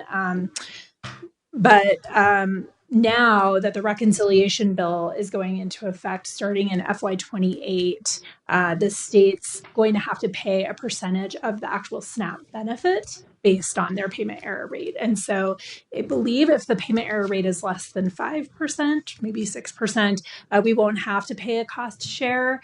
But right now, New Mexico stands to lose about $150 million a year if we were not to clean up that error rate. So it is a very large financial stake for New Mexico.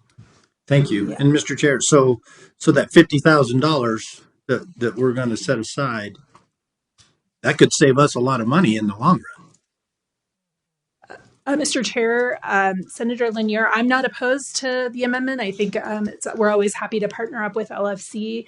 I will also say that there were investments made during the previous special session to help the agency improve its error rate. So we are forging ahead with all of those initiatives. So much of that work is underway, but we're always happy to partner up and find out what additional recommendations we can come up with together with LFC. Okay. And Mr. Chair, just the last thing is I believe New Mexico is in the top 5. Mr. Chair, Senator Lanier, I think that's correct. Right. Yes. As I think we're number 4 with Alaska being number 1. And not that it really matters. I mean, we'll get to splitting hairs, but I just want to clarify it for the folks that are watching and things like that. So. With Mr. Chair, Senator, with 2 caveats, we barely made the cutoff.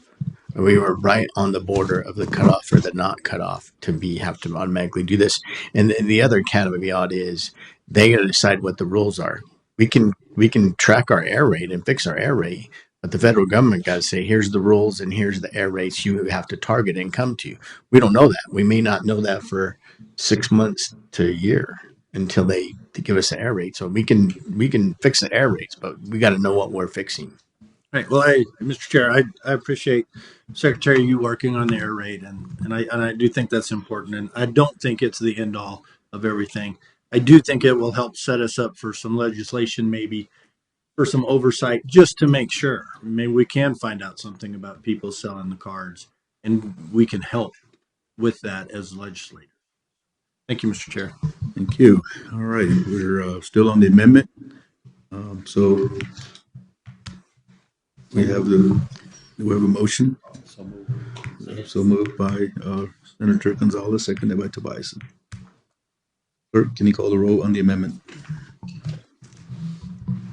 Senator Brandt. Yes. Senator Brandt votes yes. Senator Campos? Yes. Senator Campos votes yes. Senator Gonzalez? Yes. Senator Gonzalez votes yes. Senator Lanier? Yes. Senator Lanier votes yes. Senator Padilla? Yes. Senator Padilla votes yes. Senator Steinborn? No. Senator Steinborn votes no. Senator Tobiasen? Yes. Senator Tobiasen votes yes. Senator Trujillo? Senator Trujillo votes yes. Senator Woods? Yes. Senator Woods votes yes. Senator Shendo? Yes. Senator Shendo votes yes. Senator Munoz? Yes. Senator Munoz votes yes. We have a due pass, 10-1. Okay, thank you. We have a amended bill, so we're back on the bill. Members of the committee. Mr. Chairman, move it to pass on the bill. A motion for to pass as amended. As amended. Okay, thank you. We have a motion on the floor for, and then we'll have a double whammy of Senator Lanier and Zabiasen on second. Okay, clerk, call the roll. Senator Brandt? Yes. Senator Brandt votes yes. Senator Campos? Yes. Senator Campos votes yes. Senator Gonzalez? Yes. Senator Gonzalez votes yes. Senator Lanier? Senator Lanier votes yes. Senator Padilla? Yes. Senator Padilla votes yes. Senator Steinborn? Yes. Senator Steinborn votes yes. Senator Tobiasen? Yes. Senator Tobiasen votes yes. Senator Trujillo? Yes. Senator Trujillo votes yes. Senator Woods? Yes. Senator Woods votes yes. Senator Shando? Yes. Senator Shando votes yes. And Senator Munoz? Yes. Senator Munoz votes yes. We have a due pass, 11-0. Thank you. Mr. Chairman, before we leave the room, it takes a big wheel to get this going for a special session. And I want to thank some people, Stephen and Elaine. I mean, they're probably notified on Thursday that we're going to go to a special session for today. And they drop what they're doing in their lives and they come and help the work for the legislature. And this is their second one. And they've just dropped what they were doing and came and served the people in New Mexico. David and Sean are Zoom people in the back. And I nickname him Lemon Bars, but he's sitting back there. But he takes care of all our audio when we're on the road. But he also takes care of the audio in Senate Finance. I'm correct. He didn't think I saw him. I was going to call him out. But we all owe them a deep gratitude and the deep gratitude to the secretary for what she did on Friday, for standing up and doing the right thing for the people of New Mexico.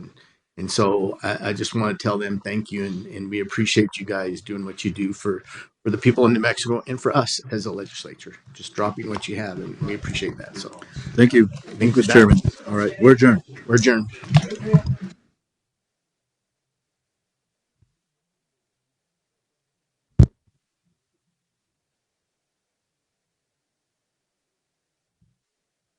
All right. And with that,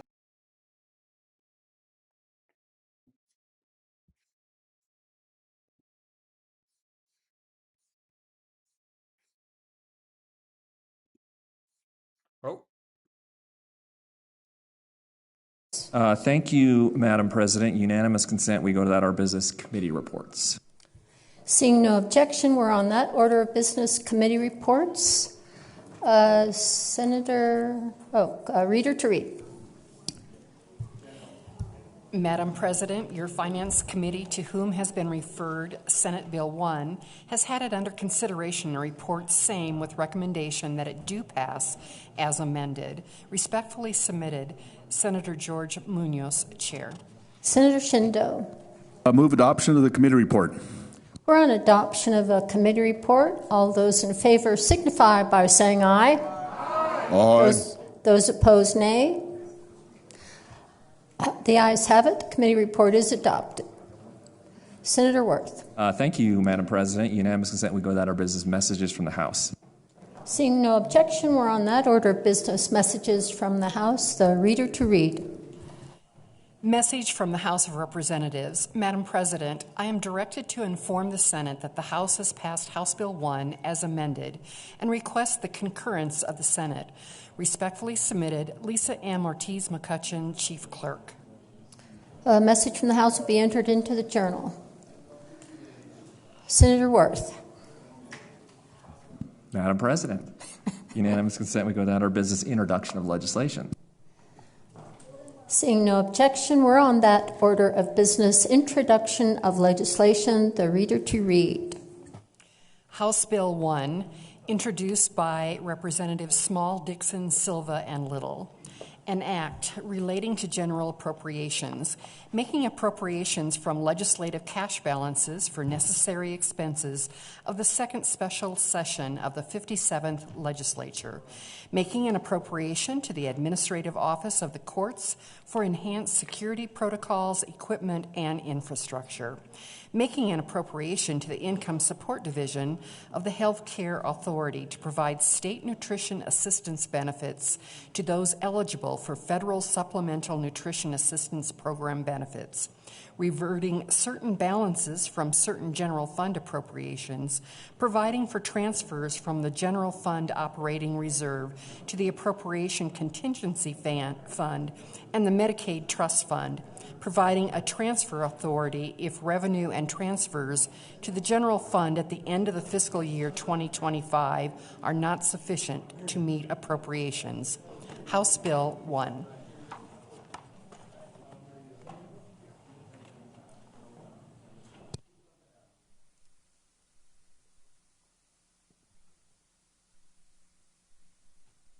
House Bill 1, having been read twice by title, is ordered placed on the President's table. House Bill 1.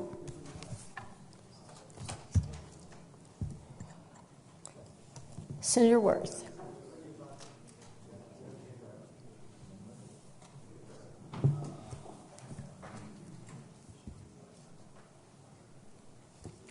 Thank you, Madam President. Unanimous consent. We go to our business announcements and miscellaneous. Seeing no objection, we're on that order of business announcements and miscellaneous. Senator Worth. Thank you, Madam President. So I'm going to do something we haven't done here in a while. Senate Rule 11-14-1 reads as follows. All bills, resolutions, and memorials received from the House of Representatives after they've been read a first and second time shall be referred to such committee as may be designated by the Senate. Members, since this is a mirror bill and a mirror amendment to what just passed Senate Finance, I'm going to ask unanimous consent that we suspend 11-14-1 with respect to House Bill 1 so that we can bring it directly to the floor to be heard on the floor. So I'd ask unanimous consent that we suspend 11-14-1. Any objection to that motion? Seeing none, the motion is passed, and we will make House Bill 1 the next order of business. No. We'll suspend the rule. Suspend the rules. The rules have been suspended, and House Bill 1 will... Madam President, unanimous consent that we remove House Bill 1 from Madam President's table. I just got it. And we place it on today's calendar.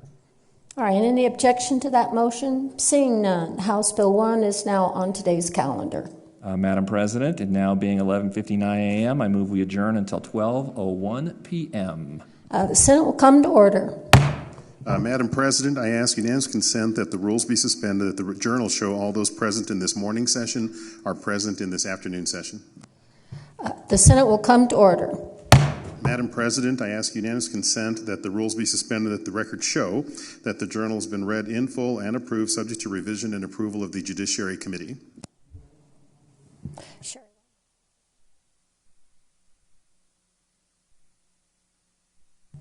If there's no objection, it is so ordered. Senator Worth. Madam President, unanimous consent, we go to that our business third reading of legislation, and I yield to Senator Munoz for House Bill 1 as amended. Seeing no objection, we're on that order of business, introduction of legislation. Senator Munoz. Thank you, Madam President. I ask unanimous consent of the Senate, let the record show that all action for placing House Bill 1 as amended on final passage is now subject to debate, amendment, and substitution. Senator Munoz to explain the bill. Madam President, this is the New Mexico program, formerly under the federal government known as SNAP. Under our programming, it is known as the Nutritional Supplemental Act. And so we are, the bill it appropriates money, $162,502,771 to the Medicaid program to HCA to administer a food supplement program in the state of New Mexico. It appropriates $75,000 for the legislature to operate today. The Office of the Courts, $100,000 for the Administrative Office of the Courts. Inside the bill, when the governor and in the last special session, we appropriated $30 million to the Appropriation Contingency Fund.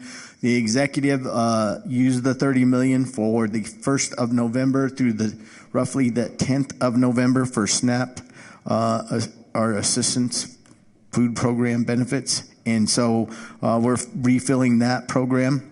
There is some transferability in the operating reserve. PIT, CIT did not come in what we projected, and we are giving them authority to transfer $62 million into that. And the bill appropriates the money to the Healthcare Authority.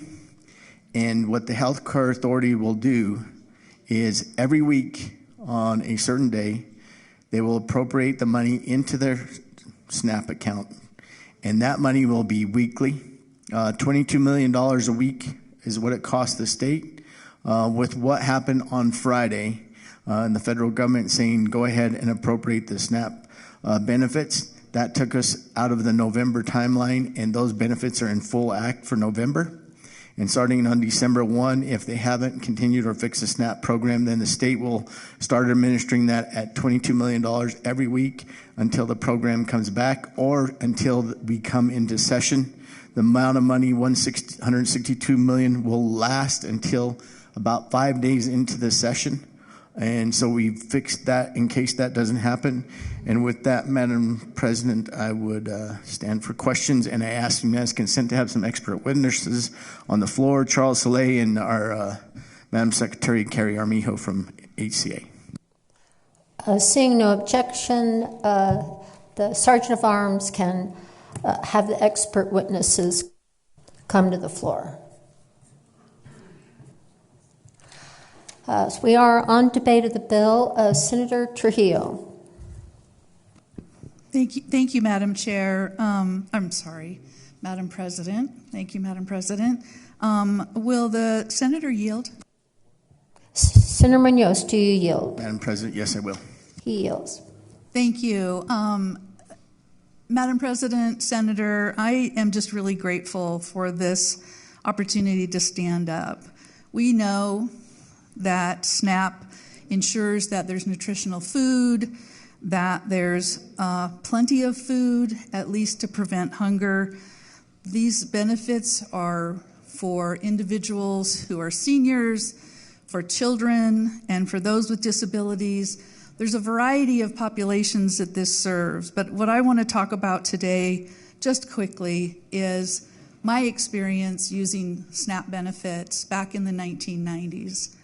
I had a serious family event happen, and I was unable to purchase food for my family. That included my children and myself. I went in and was able to apply for and qualify for food stamps. This was back in the days when they were still paper, and you ripped them out of a little booklet and you used them up at the check stand. And, you know, there were some embarrassing qualities to that. I would tend to go out of the community to buy my food because everybody at the check stand knew that you were using food stamps, and it was embarrassing, I will have to say.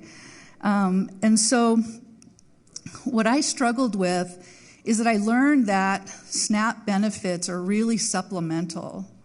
So it is not an abundance of food, it's a minimum of food. And when we say supplemental, what that truly means is that you're given enough to buy some basic necessities. Beyond that, you are still likely going to need some income to ensure that your family has good quality food and in some cases enough food. So during this time, I really struggled to make sure that there was enough food on the table. And the thing that I struggled even more so was with nutrition. I was able to find a group of other mothers that were similarly situated, and we formed a group, and once a month we would get together and we would make meal plans. And each of us brought in different meals. We talked a lot about nutrition, we talked a lot about portions, and then we would go out and we would buy the food, and we would come and get back together and cook the food in one day for approximately 30 meals. We would freeze those, and that predominantly got us through dinners. So it didn't include breakfast and it didn't include lunch, but it got us through a good portion of at least ample, nutritious food. So We shared the cost based upon the cost of the food and the number of portions that we were going to need for each of our families. We also depended upon commodities. At that time, powdered milk and cheese. And those were big commodities that really helped in my family. They made a big difference. During this time, I learned to bake bread. I still make bread to this day. My kids grew up eating homemade bread because it was the cheapest bread, and I could use the powdered milk in the bread to add some nutritional value to it. I also learned how to make dishes with rice, pasta, and beans. My kids will tell you that sometimes the food was delicious and other times not so much. It was definitely a learning experience. And I just want to remind everyone, during this period of time in my life, I was working full-time. I was a Head Start teacher, and I was working full-time.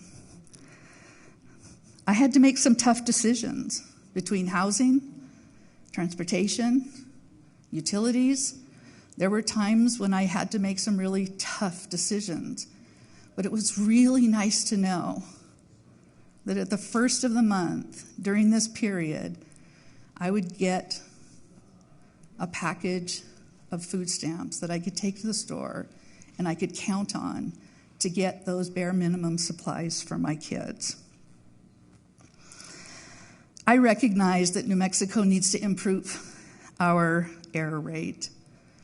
We clarified in committee this morning, or earlier this afternoon, that it's about 14%. But we also learned that that error rate isn't fraud and waste and abuse. SNAP is more than a good policy. For many, it's survival. For me and my family, it was survival. The good news is that my experiences didn't break me. They actually shaped me. And that's why I stand here today. It gave me an opportunity to reset my life, to make some long-term plans, and to work towards breaking the cycle of poverty in my family. I am personally deeply grateful to those who stood up to protect SNAP benefits in the past. And I take very seriously my responsibility and honor to defend SNAP so that no one in our communities goes hungry. Thank you, Madam President. Thank you, Senator. Senator Scott. Thank you, Madam President. Will the good senator yield for just a couple of questions? Senator Munoz, do you yield? Mr. President, Senator, yes, I will. Madam President, yes, President, he does. I'm sorry.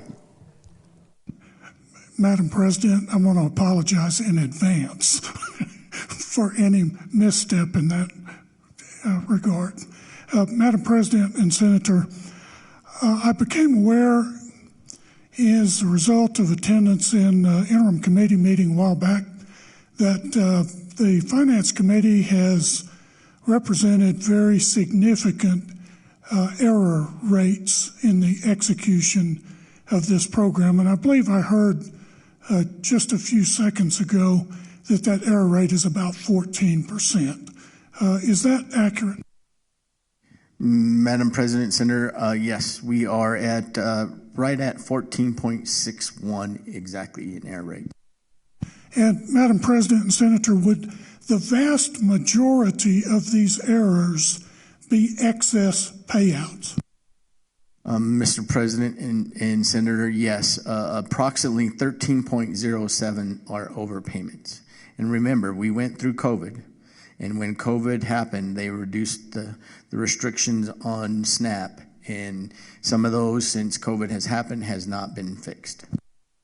So, Madam President and Senator, could you describe for the body some of the reasons why these overpayments might be occurring? Would it be folks ineligible? Would it be folks misrepresenting their income or family status? What would be some of the issues that would be involved in these overpayments?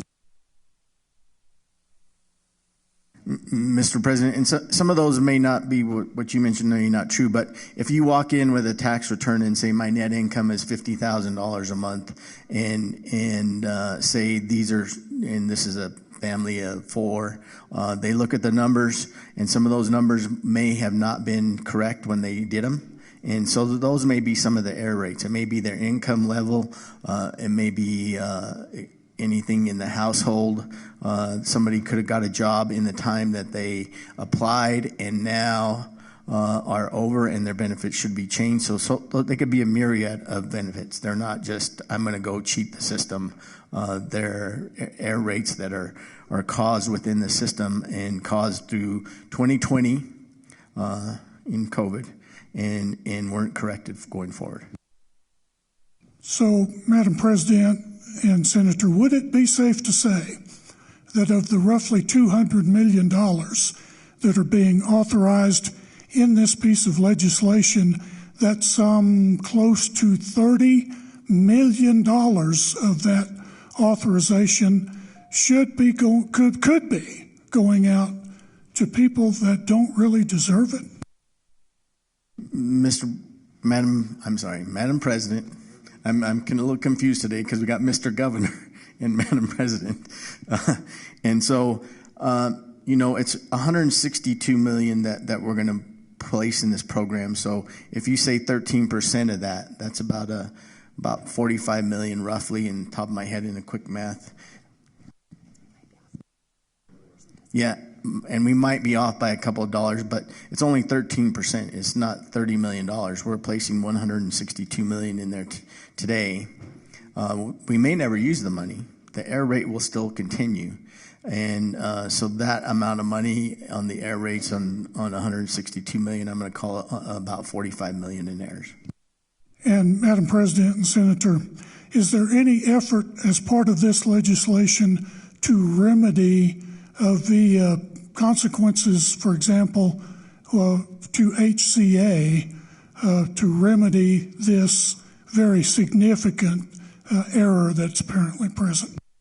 Madam President and Senator, inside in House Bill 1 and Senate Bill 1, amendments were put on in committee to begin the correction of the error rates. LFC had already had the money in their budget.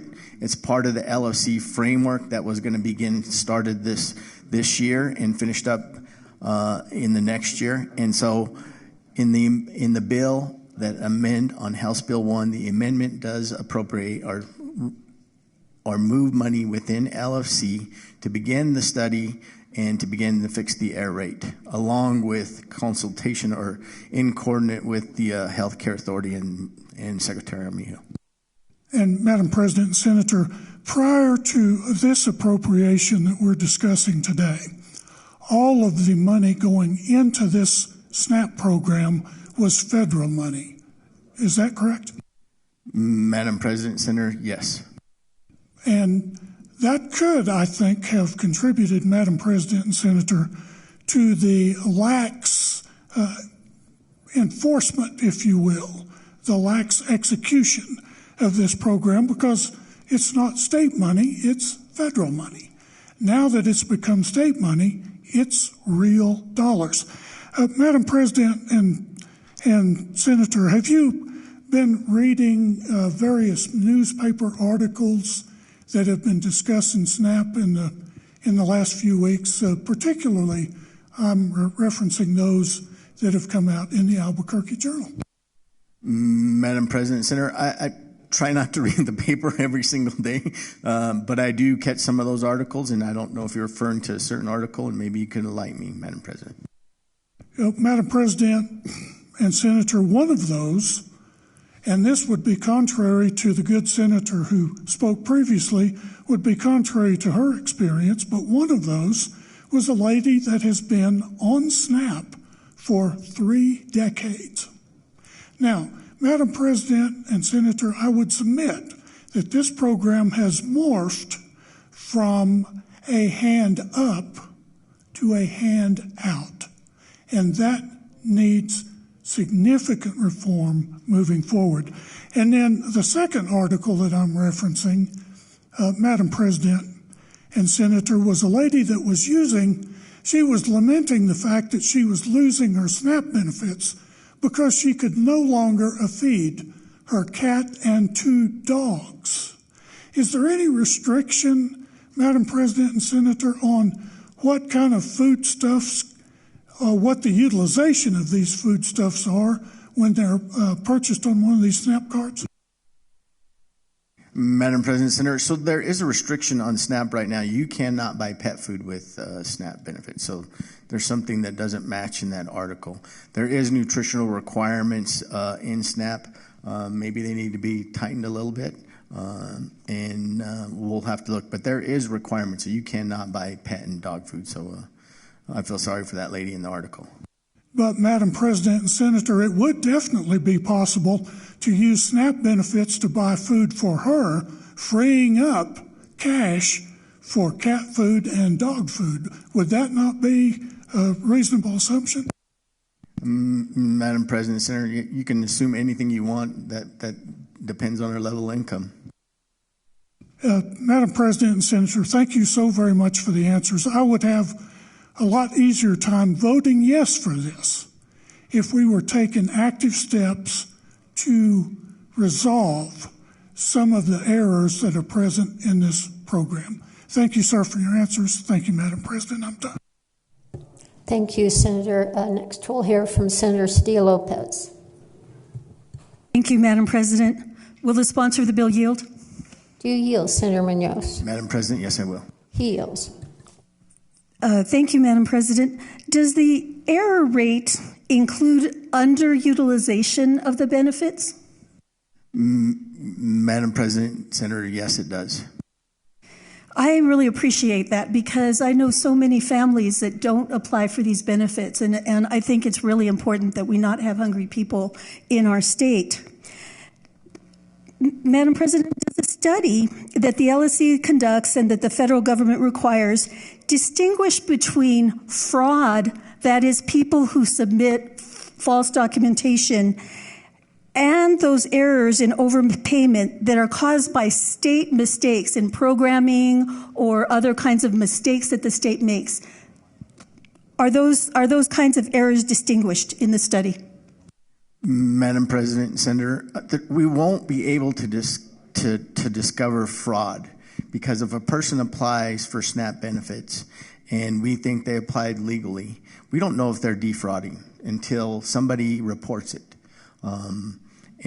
Or some law agency investigates it. There's no way for us to do fraud. But the underpayment rate is about 14.6%. And the error rate is about 13%. The overpayment is about 13%. And so as they start going through these and looking at the underpayments and the overpayments, those are two separate categories that I think you have to look at, completely different. What are the overpayments and what's the cause of the overpayments? The same thing with the underpayments. Did they not check a box and saying, I have 3 children now and I had 2 prior? And so the underpayments may be an error that we have to discover, and it's not going to be easy to discover. And I think that's why the federal government gave us 4 years to fix this program, is because they're not easily to be traced. If you try to contact somebody, single mother working with kids in school, you're probably not going to get her between the hours of 8 and 5. And so connecting, fixing the problem will take time. It's not just a quick fix. And so those error rates will take time to fix. The study may say there's simple things that we can find that we can trigger on the underpayments, and there may be simple things that we can trigger on the overpayments that make them come in and prove themselves that they're getting the correct benefit. Excellent. I'm really happy to hear that because one of the things that concerns me is I've talked to people who have received overpayments not through their fault. The state just accidentally paid an extra month after they notified them that a kid moved out of the house or whatever. And what concerns them is sometimes they're treated as if they defrauded when it wasn't their fault. and of course it has to be repaid, and it is a problem.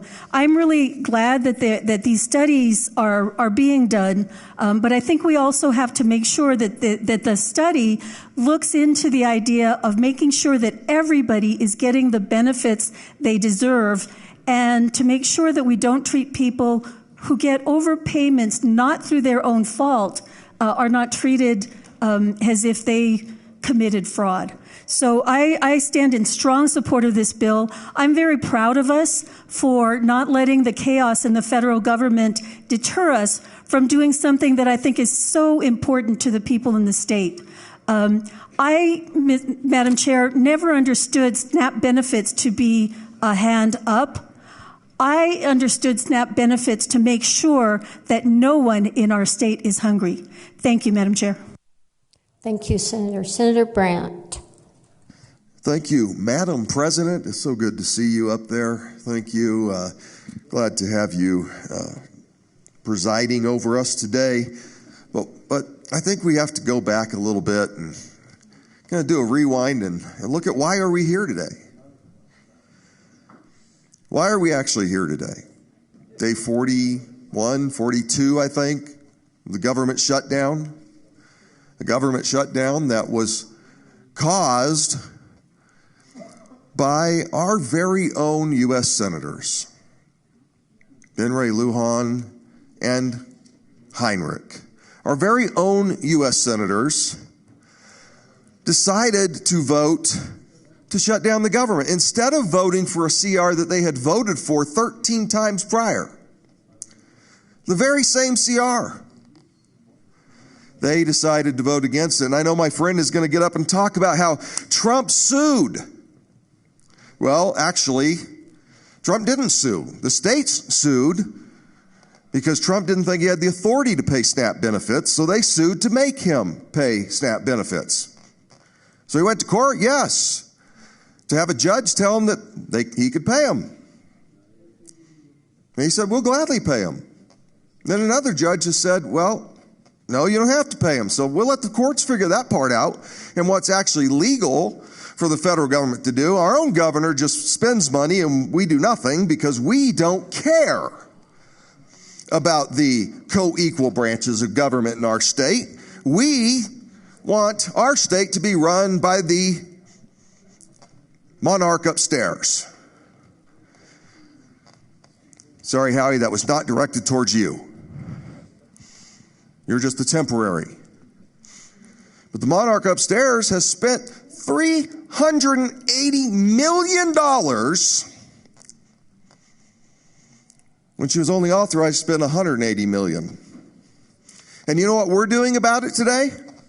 Absolutely nothing. But when it comes to what happened in Washington, let's be very clear.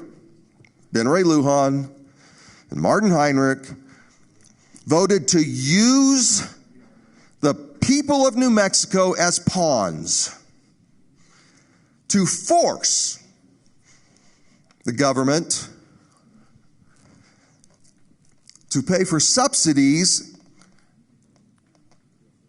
for the Unaffordable Care Act. Something that many of us who were here 13 years ago talked about in committee, talked about on this floor. You know, I don't remember if we were even recording back then, but if we were, you can go back and hear me talk about the Unaffordable Care Act. And you know why they're holding it up? Because the subsidies sunsetted. That's right. They put a sunset clause in like we do sometimes. Those sunset clauses were expiring because the Affordable Care Act was supposed to fix health care affordability. That's what everyone on the left side of me said. Those of you that were here, yes, I'm talking about you. You stood on this floor and told me how the Affordable Care Act was going to fix it all when it came to health care. Ben Ray Lujan voted for it. Martin Heinrich voted for it with the sunset clause. But now their sunset clause is expiring, and they don't like it. And so we're going to shut down the government. We're going to not pay the military that protects this country. In fact, they had the opportunity in a separate bill that would have funded just the military. You know what our wonderful U.S. senators did? They voted no. They voted against the military.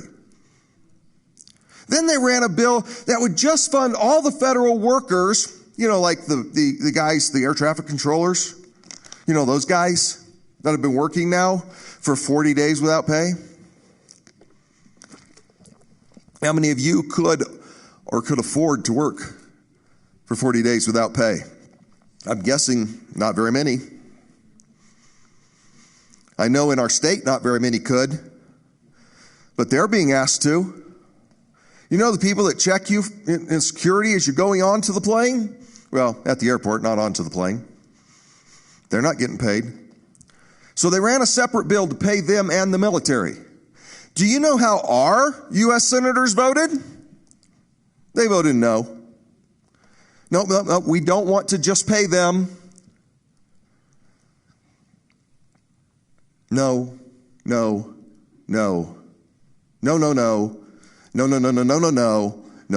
That's how they voted. And that's why we're here today. Because the federal government has been shut down. And now 21% of our families are going without food stamps. Now, what's funny is we don't want to talk about or even think about the fact that 21% of our population is on food stamps. The highest percentage, by the way, in the entire country. We don't want to talk about that. We didn't come up here and say, hey, let's solve that and figure out how to get these folks to work, how to get them good jobs, how to make sure our economy is running strong. No, let's tax it more so we don't grow. There's a lot of things we could be doing. We're going to do this, and we need to do this, and I agree with doing this, and I will be voting yes today because it's something we need to do. But let's not forget how we got here. Let's not make up stories. Because our two, who are supposed to represent this state, voted no 14 times. Thank you, Madam President. Thank you, Senator. Senator Steinborn. Thank you, Madam President. I don't need the gentleman to yield. And, Madam President, obviously we hear a lot of indignation on the other side. I'm pretty dang angry that we're here as well. Let's remember why we're here, Madam President.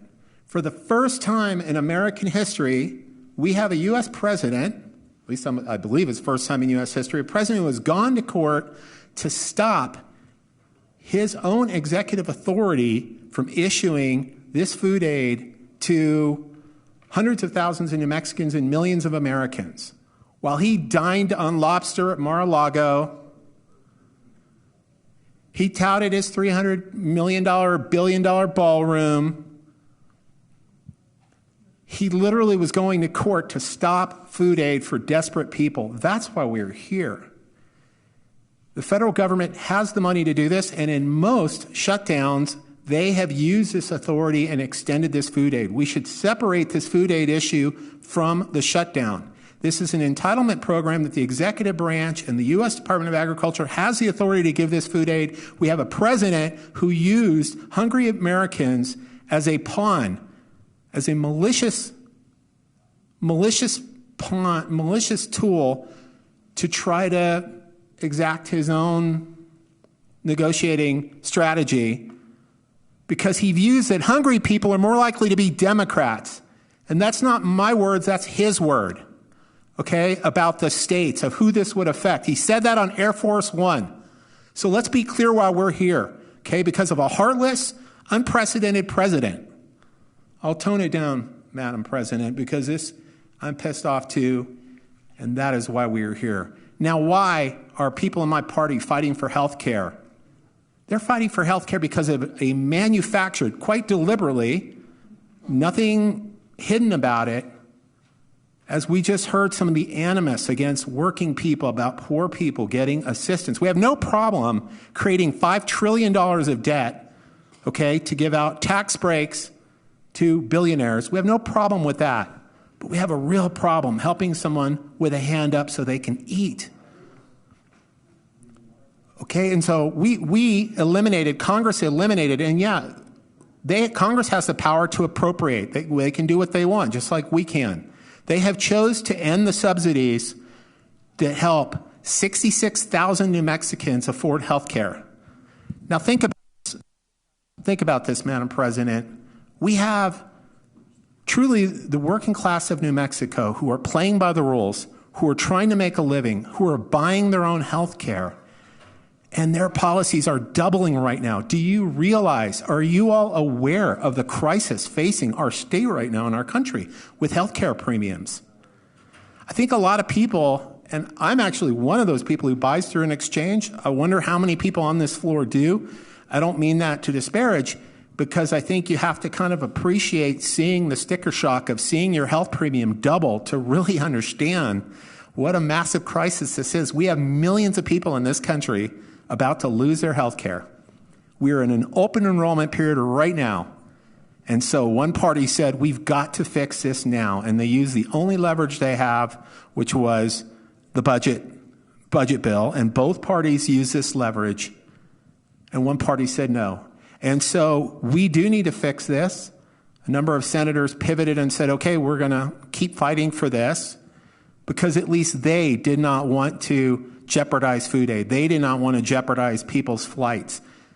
At least they said, okay, well, it's craziness, but we got to get things going, even though they're not the majority party. But that's why we're here. We are here because we are dealing with a food security crisis caused by this president. We are here because of a health care crisis caused by the majority party in Congress. And we do need to make sure people are taken care of so we don't go backwards. People who are hungry, Madam President, cannot learn. We just have a real economic crisis, Madam President, in this country that we need to deal with. So anyway, I'm glad we're here to make sure that at least people have food to eat. Thank you, Madam President. Thank you. Senator Pope. Thank you, Madam President. I think we have to be clear on why we're here. The money is there. $5 billion was already appropriated from Congress. And so when it comes down to who's being targeted, it's the most vulnerable people in our country, not just our state. $5 billion is already there. We wouldn't have to be here today. We've never had a shutdown to where SNAP benefits were not still being released. You know, I see the projection usually on social media and in the media, not as much in here. But we have to, you know, call it like it is. I want to talk about food stamps. We're talking about SNAP, but I grew up as they were called food stamps. Used to get that book and it'd be colored bills, $5, $10, different colors. And I remember being embarrassed to even take those to the store, you know, go to the store, go get some beans or go get some food, you know, run down the street. And sometimes you would get change and more food stamps. And you didn't want to be around your friends and have them see the food stamps. But as you got older, you understood what that meant to your family, what that meant to your livelihood, the difference between having dinner that night or maybe having the electricity shut off or maybe having the gas shut off in wintertime. And so there's been talks of what can we do in our state, how we have the most. And that's true, I'll acknowledge that. But it's not just New Mexico. There's plenty of states that are run by Republicans that are dealing with the same issue. So I don't believe any party has the perfect solution and the one fix to solve this. But the reality is we have working people still requiring SNAP to survive in our country. People working 2 jobs. We have members of our National Guard deployed, families back at home. We have active duty service members that qualify for SNAP in our state and around the country. We have some that, because they get allowances from the federal government, need it and are not allowed to get it. So I probably support this. I wish we didn't have to be here. But let's not go pointing the blame when this shut down or not. We don't have to be here. And we wouldn't have had to use the $30 million contingency beforehand either. $5 billion is already there. This was cut off from the American people. Thank you, Madam President. Thank you. Senator Charlie.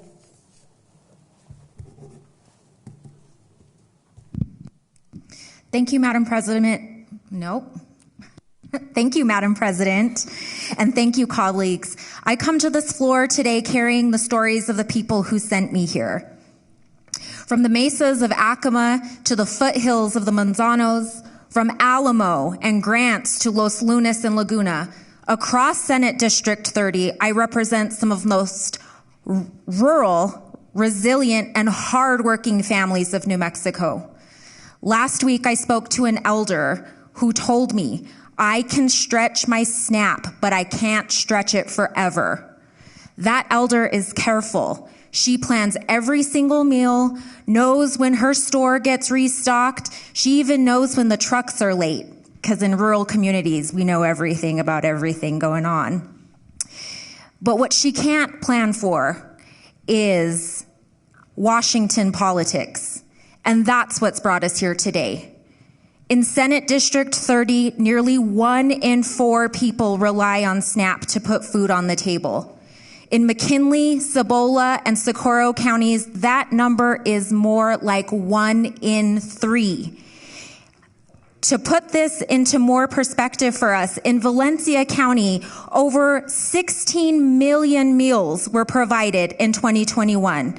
In Cibola County, over 7 million meals were provided. McKinley County, 23,566,563 meals were provided by SNAP. And Socorro, we're near 5 million meals in 2021 to feed our families.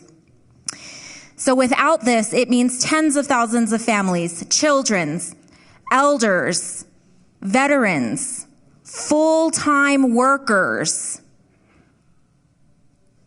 are directly affected when the federal system fails. It means that local grocery stores see fewer customers. Food banks are running low on supplies right now, and small town markets are already feeling the squeeze. I share this to make this point. SNAP is not an anti-hunger program, it is rural infrastructure. Every dollar spent through SNAP generates roughly $1.50 in local economic activity. That's revenue for mom and pop shops in Zuni, the farmers markets every weekend in Los Lunas, and Dancing Eagle grocery store in Laguna. And when that flow stops, it doesn't just hurt families, it weakens entire local economies. And I guarantee you, colleagues, this is what New Mexico wants to see their tax dollars going toward. Feeding children, feeding elders, feeding the vulnerable. This is not a bailout, this is a buffer. It is a firewall between the federal dysfunction and New Mexico families. In rural New Mexico, hunger is not abstract. It is pantries that empty before paydays. It is the grandmother who skips a meal so that her grandchildren can eat. It's the college student in grants who working 2 jobs and still relies on SNAP to make it through the end of the month. So we're not talking about dependency here, colleagues. We are talking about dignity. New Mexico has a history of meeting national challenges with local courage. We did it during the pandemic when our state found creative ways to keep kids fed and safe. We did it during wildfires and floods when communities showed up for one another before the dust even settled. And we're doing it again today. This legislation will not fix Washington, but it will protect New Mexico. It keeps the promise to all of the people who trust us to lead, to make sure that no child, no elder, no family in this state goes hungry because of the attacks coming from the president and Washington, D.C. This is the kind of work that I was sent here to do, Madam President, to ensure care for the people of Senate District 30. This is our chance to lead with care and accountability, and it is my honor to stand up in support of this legislation because in New Mexico, we take care of our own. Thank you. Thank you. Seeing no further debate, Senator Munoz to close. Thank you, Madam President. You know, New Mexico should hold its head high today. We have the money. We have the money to help people in New Mexico. In the last special section, we helped them with their health insurance costs. In this special session, we're helping with a greater need: daily food, daily nutrition. New Mexico should be proud of what it's doing today. And if you look on this bill or the Senate bill, you represent the state of New Mexico. And those people out there are counting on you. They're counting on you to do the right thing because in Washington, it's not getting done. And for 3 weeks, the pro tem, the majority floor leader, the minority floor leader, we've had this conversation and tried to figure out how we're going to handle this in New Mexico if the federal government was going to open. That's leadership. 3 weeks ago, we were discussing this. That's leadership in New Mexico. How do we take care of New Mexicans? That's true leadership.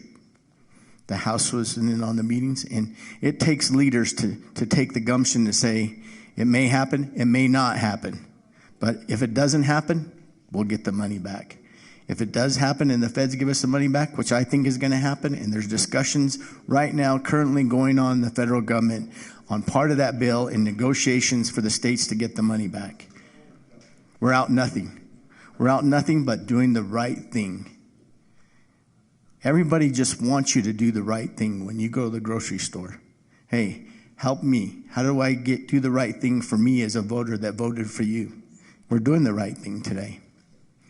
But New Mexico has so much to be proud of, and we sometimes get caught up in this political party syndrome. First time you've ever had a kid in New Mexico named in a Heisman race. We're on a quantum and a boom in New Mexico for technology. And if you're not seeing that, the good things in New Mexico, you don't have your eyes open. You don't have your eyes open in what this means to people when they know that they can go to the grocery store and maybe buy an extra turkey and have more friends over for Thanksgiving. What it means to the retiree or the little old lady that has lost her husband and is living on his pension and from the 1970s, and how small that pension is, with grocery prices increasing over 30% in the last couple of years. So everyone in New Mexico and everyone in this body, in the House, in the Senate, should be proud of what we're doing today.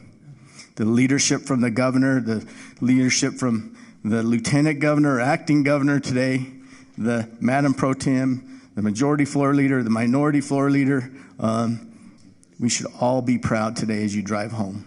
And today, you talk to people, and I talked to air traffic control today, and in this conversation coming over today, I thanked them for working without pay. And about 20 pilots joined in on that conversation, telling them thank you. So Thank the people that are working out there for not getting a check. Sometimes that means a lot to them.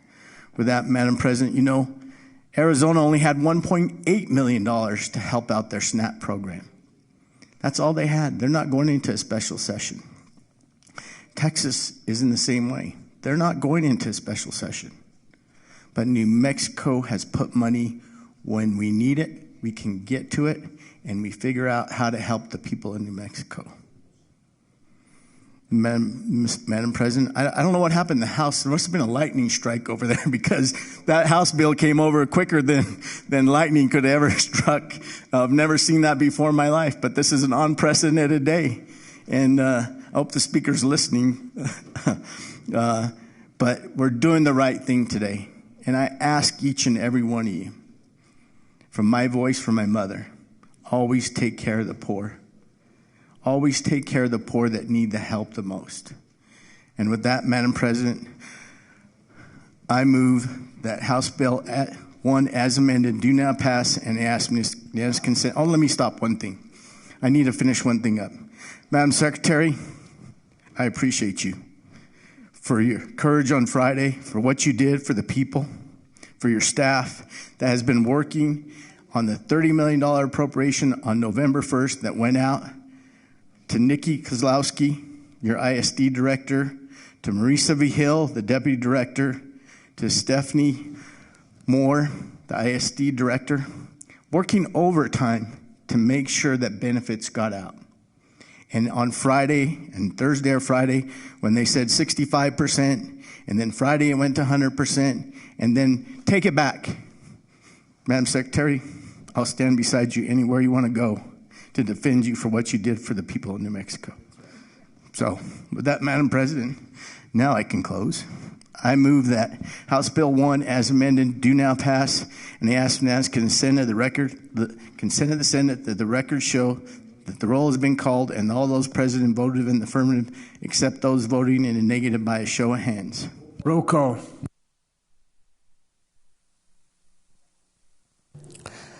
We are on final passage of House Bill 1 as amended. The clerk will call the roll. Senator Bergmans. Yes. Senator Bergmans votes yes. Senator Block is excused. Senator Boone. No. Senator Boone votes no. Senator Brandt. Yes. Senator Brandt votes yes. Senator Brantley. No. Senator Brantley votes no. Senator Campos. Senator Campos votes yes. Senator Cervantes. Yes. Senator Cervantes votes yes. Senator Charlie. Yes. Senator Charlie votes yes. Senator Duhigg. Yes. Senator Duhigg votes yes. Senator Ezell is excused. Senator Figueroa. Yes. Senator Figueroa votes yes. Senator Gallegos. No, ma'am, and I'd like to explain my vote. Senator Gallegos votes no. Senator Gonzalez. Yes. Senator Gonzalez votes yes. Senator Hamlin. Yes. Senator Hamlin votes yes. Senator Hickey. Yes. Senator Hickey votes yes. Senator Armijo is excused. Senator Lanier. Yes. Senator Lanier votes yes. Senator Lopez. Yes. Senator Lopez votes yes. Senator Maestas. Yes. Senator Maestas votes yes. Senator Munoz. Senator Munoz votes yes. Senator Nava. Yes, ma'am. Senator Nava votes yes. Senator O'Malley is excused. Senator Padilla. Yes. Senator Padilla votes yes. Senator Pinto. No. Senator Pinto votes no. Sorry. Senator Pinto votes yes, and my apologies. Senator Pope. Yes. Senator Pope votes yes. Senator Ramos. Yes. Senator Ramos votes yes. Senator Sanchez. Yes. Senator Sanchez votes yes. Senator Scott. No. Senator Scott votes no. Senator Cedillo Lopez. O, yes, and C. Senator Cedillo Lopez votes yes. Senator Scher. Yes. Senator Scher votes yes. Senator Shendo. Yes. Senator Shendo votes yes. Senator Souls. Yes. Senator Souls votes yes. Senator Stefanik is excused. Senator Steinborn. Yes. Senator Steinmore votes yes. Senator Stewart? Yes. Senator Stewart votes yes. Senator Thornton? No. Senator Thornton votes no. Senator Tobiasen? Yes. Senator Tobiasen votes yes. Senator Townsend? Senator Townsend votes no. Senator Trujillo? Yes. Senator Trujillo votes yes. Senator Worth? Yes. Senator Worth votes yes. Senator Woods? Yes. Senator Woods votes yes. Senator Gallegos to explain his vote. Madam President, thank you for that. I was sitting back here listening to some of the debate, and it just brought up some points. Senator Charlie. I'm sorry, that was my mistake. We're going to wait for the vote, and then I will go right to you. I will stand in place. My fault. By a vote of 30 in the affirmative and 6 in the negative, House Bill 1, as amended, has duly passed the Senate. Senator Gallegos. Thank you, Madam President. As I was saying, Senator Charlie brought up federal dysfunction, and it was also brought up that the House went ahead and got through their process relatively quick. I know they had some agreements over there, and I thought we had agreements in this chamber. But I thought it was a little sad because we seem to go back to the president's part of this when all I can see is we had 2 U.S. senators from New Mexico that continue to vote no.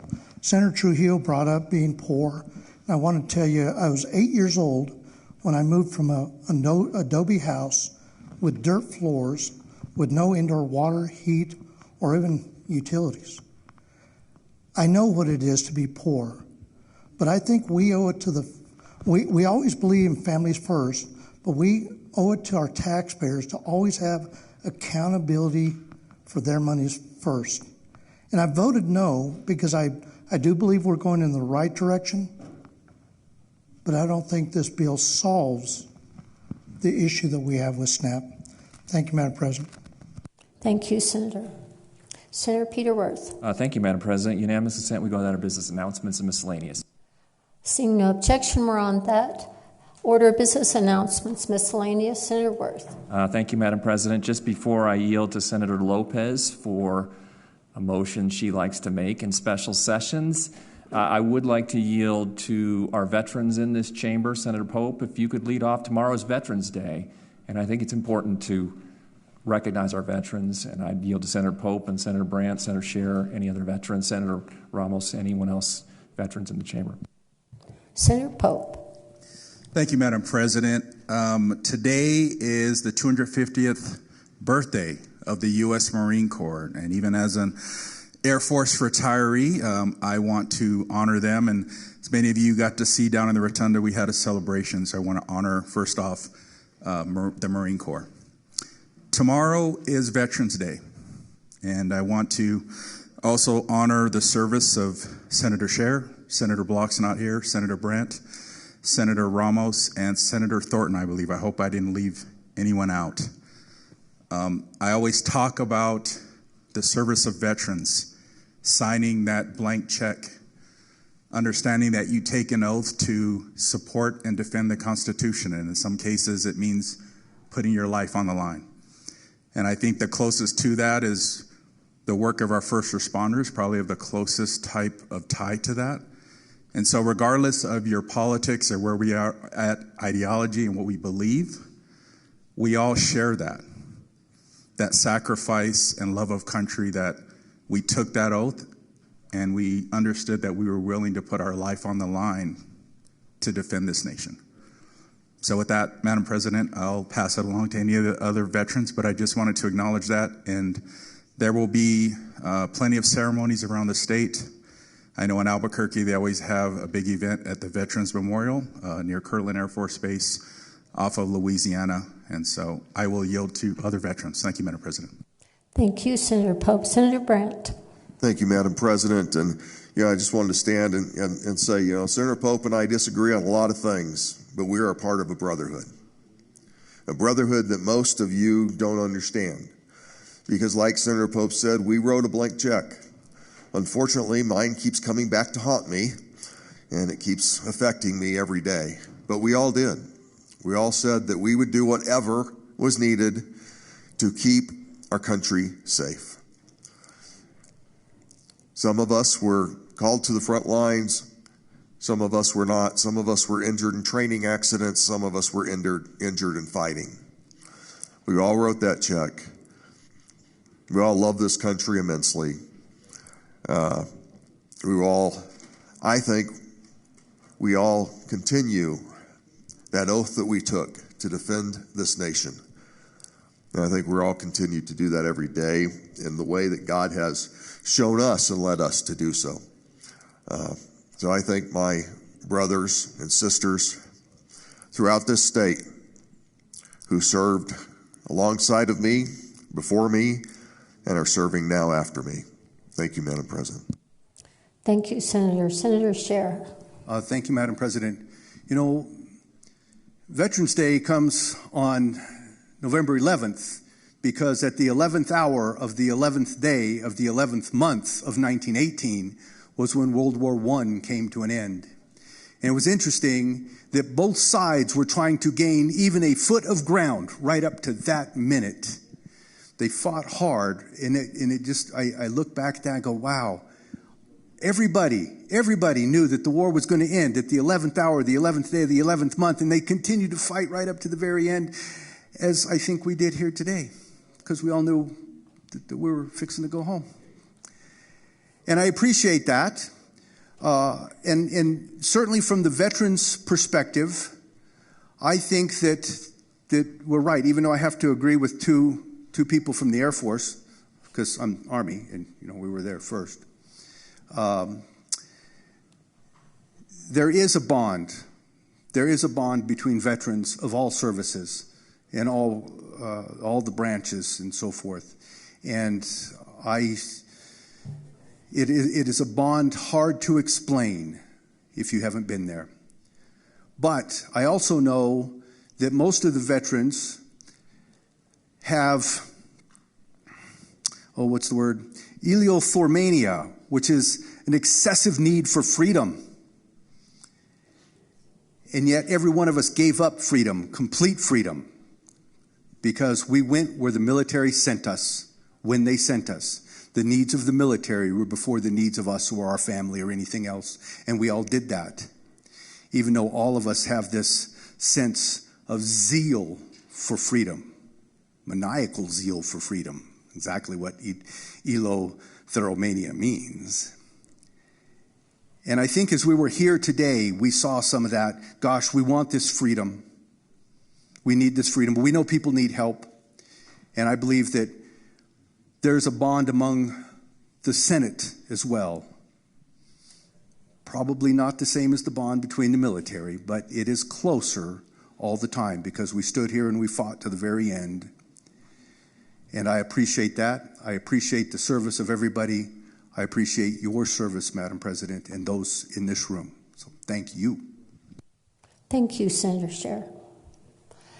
Anyone else? Senator Pinto? I'm sorry, I don't see who's asking to speak. Thank you, Madam President. No, I'm not a veteran, but it's a long history in my family. And it is a different time knowing that my own family's in this process and the shutdown is affecting them. It's very hard to hear.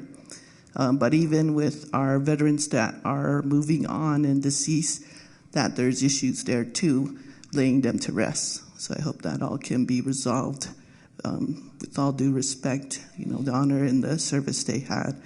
I've been able this year to witness quite a few things, especially about the respect for the flag.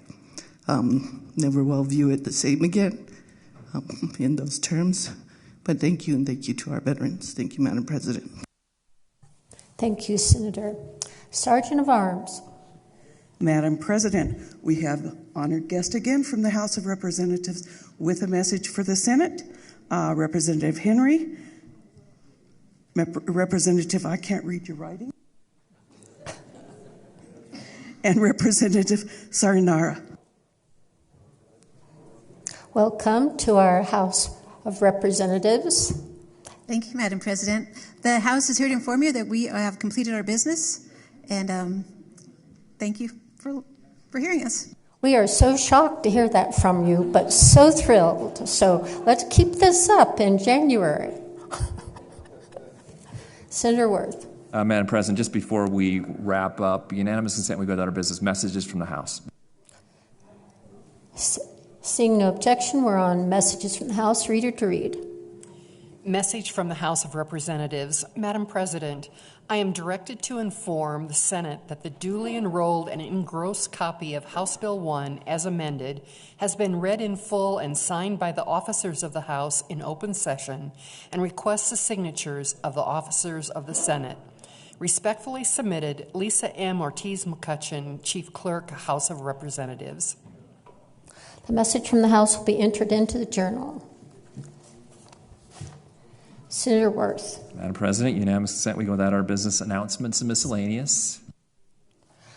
Seeing no objection, we're on that order of business announcements and miscellaneous. Senator Worth. Madam President, I just got a message from our acting governor that he would like to have 3 senators to come up to his office to notify him that we have completed our work. So I leave that up to you to appoint them. Who wants to go? Raise your hand. Let's have a little voluntary. Senator Trujillo. Come on now, don't be. Senator Pope. How about a Republican? Somebody wants to go up, I'm sure, to see Howie. Got to be a Republican.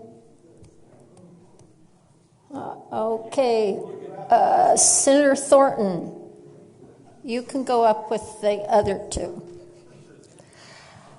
I am directed to inform the Senate that the duly enrolled and engrossed copy of House Bill 1 as amended has been read in full and signed by the officers of the House in open session and the officers of the Senate in open session. Senator Worth. Madam President, on our final matter under announcements and miscellaneous, I yield to Senator Lopez. Senator Lopez, everybody ready for this? Senator Lopez, you're on. Thank you very much, Madam President. Madam President, I move that the Senate adjourn sine die. Okay, we're on a motion to adjourn sine die. All those in favor can just walk out. The Senate is adjourned.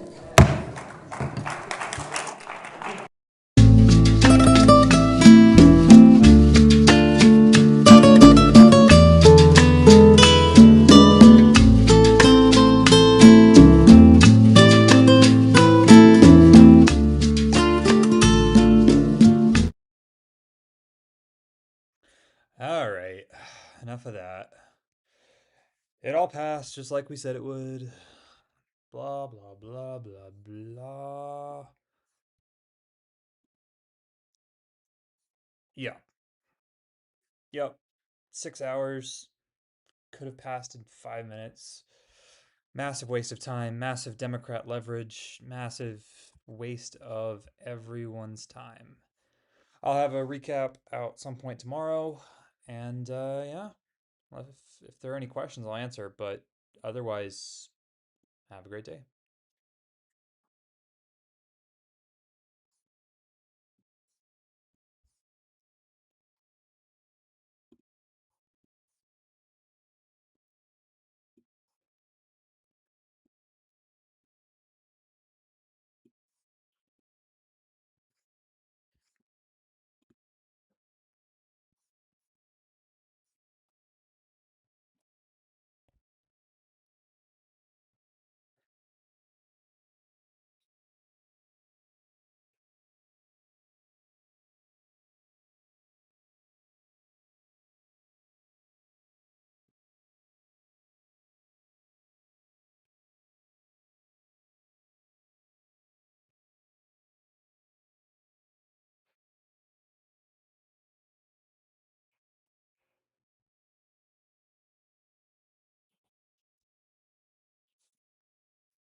All right.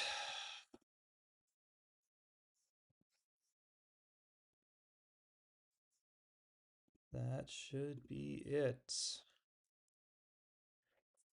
Have a nice day.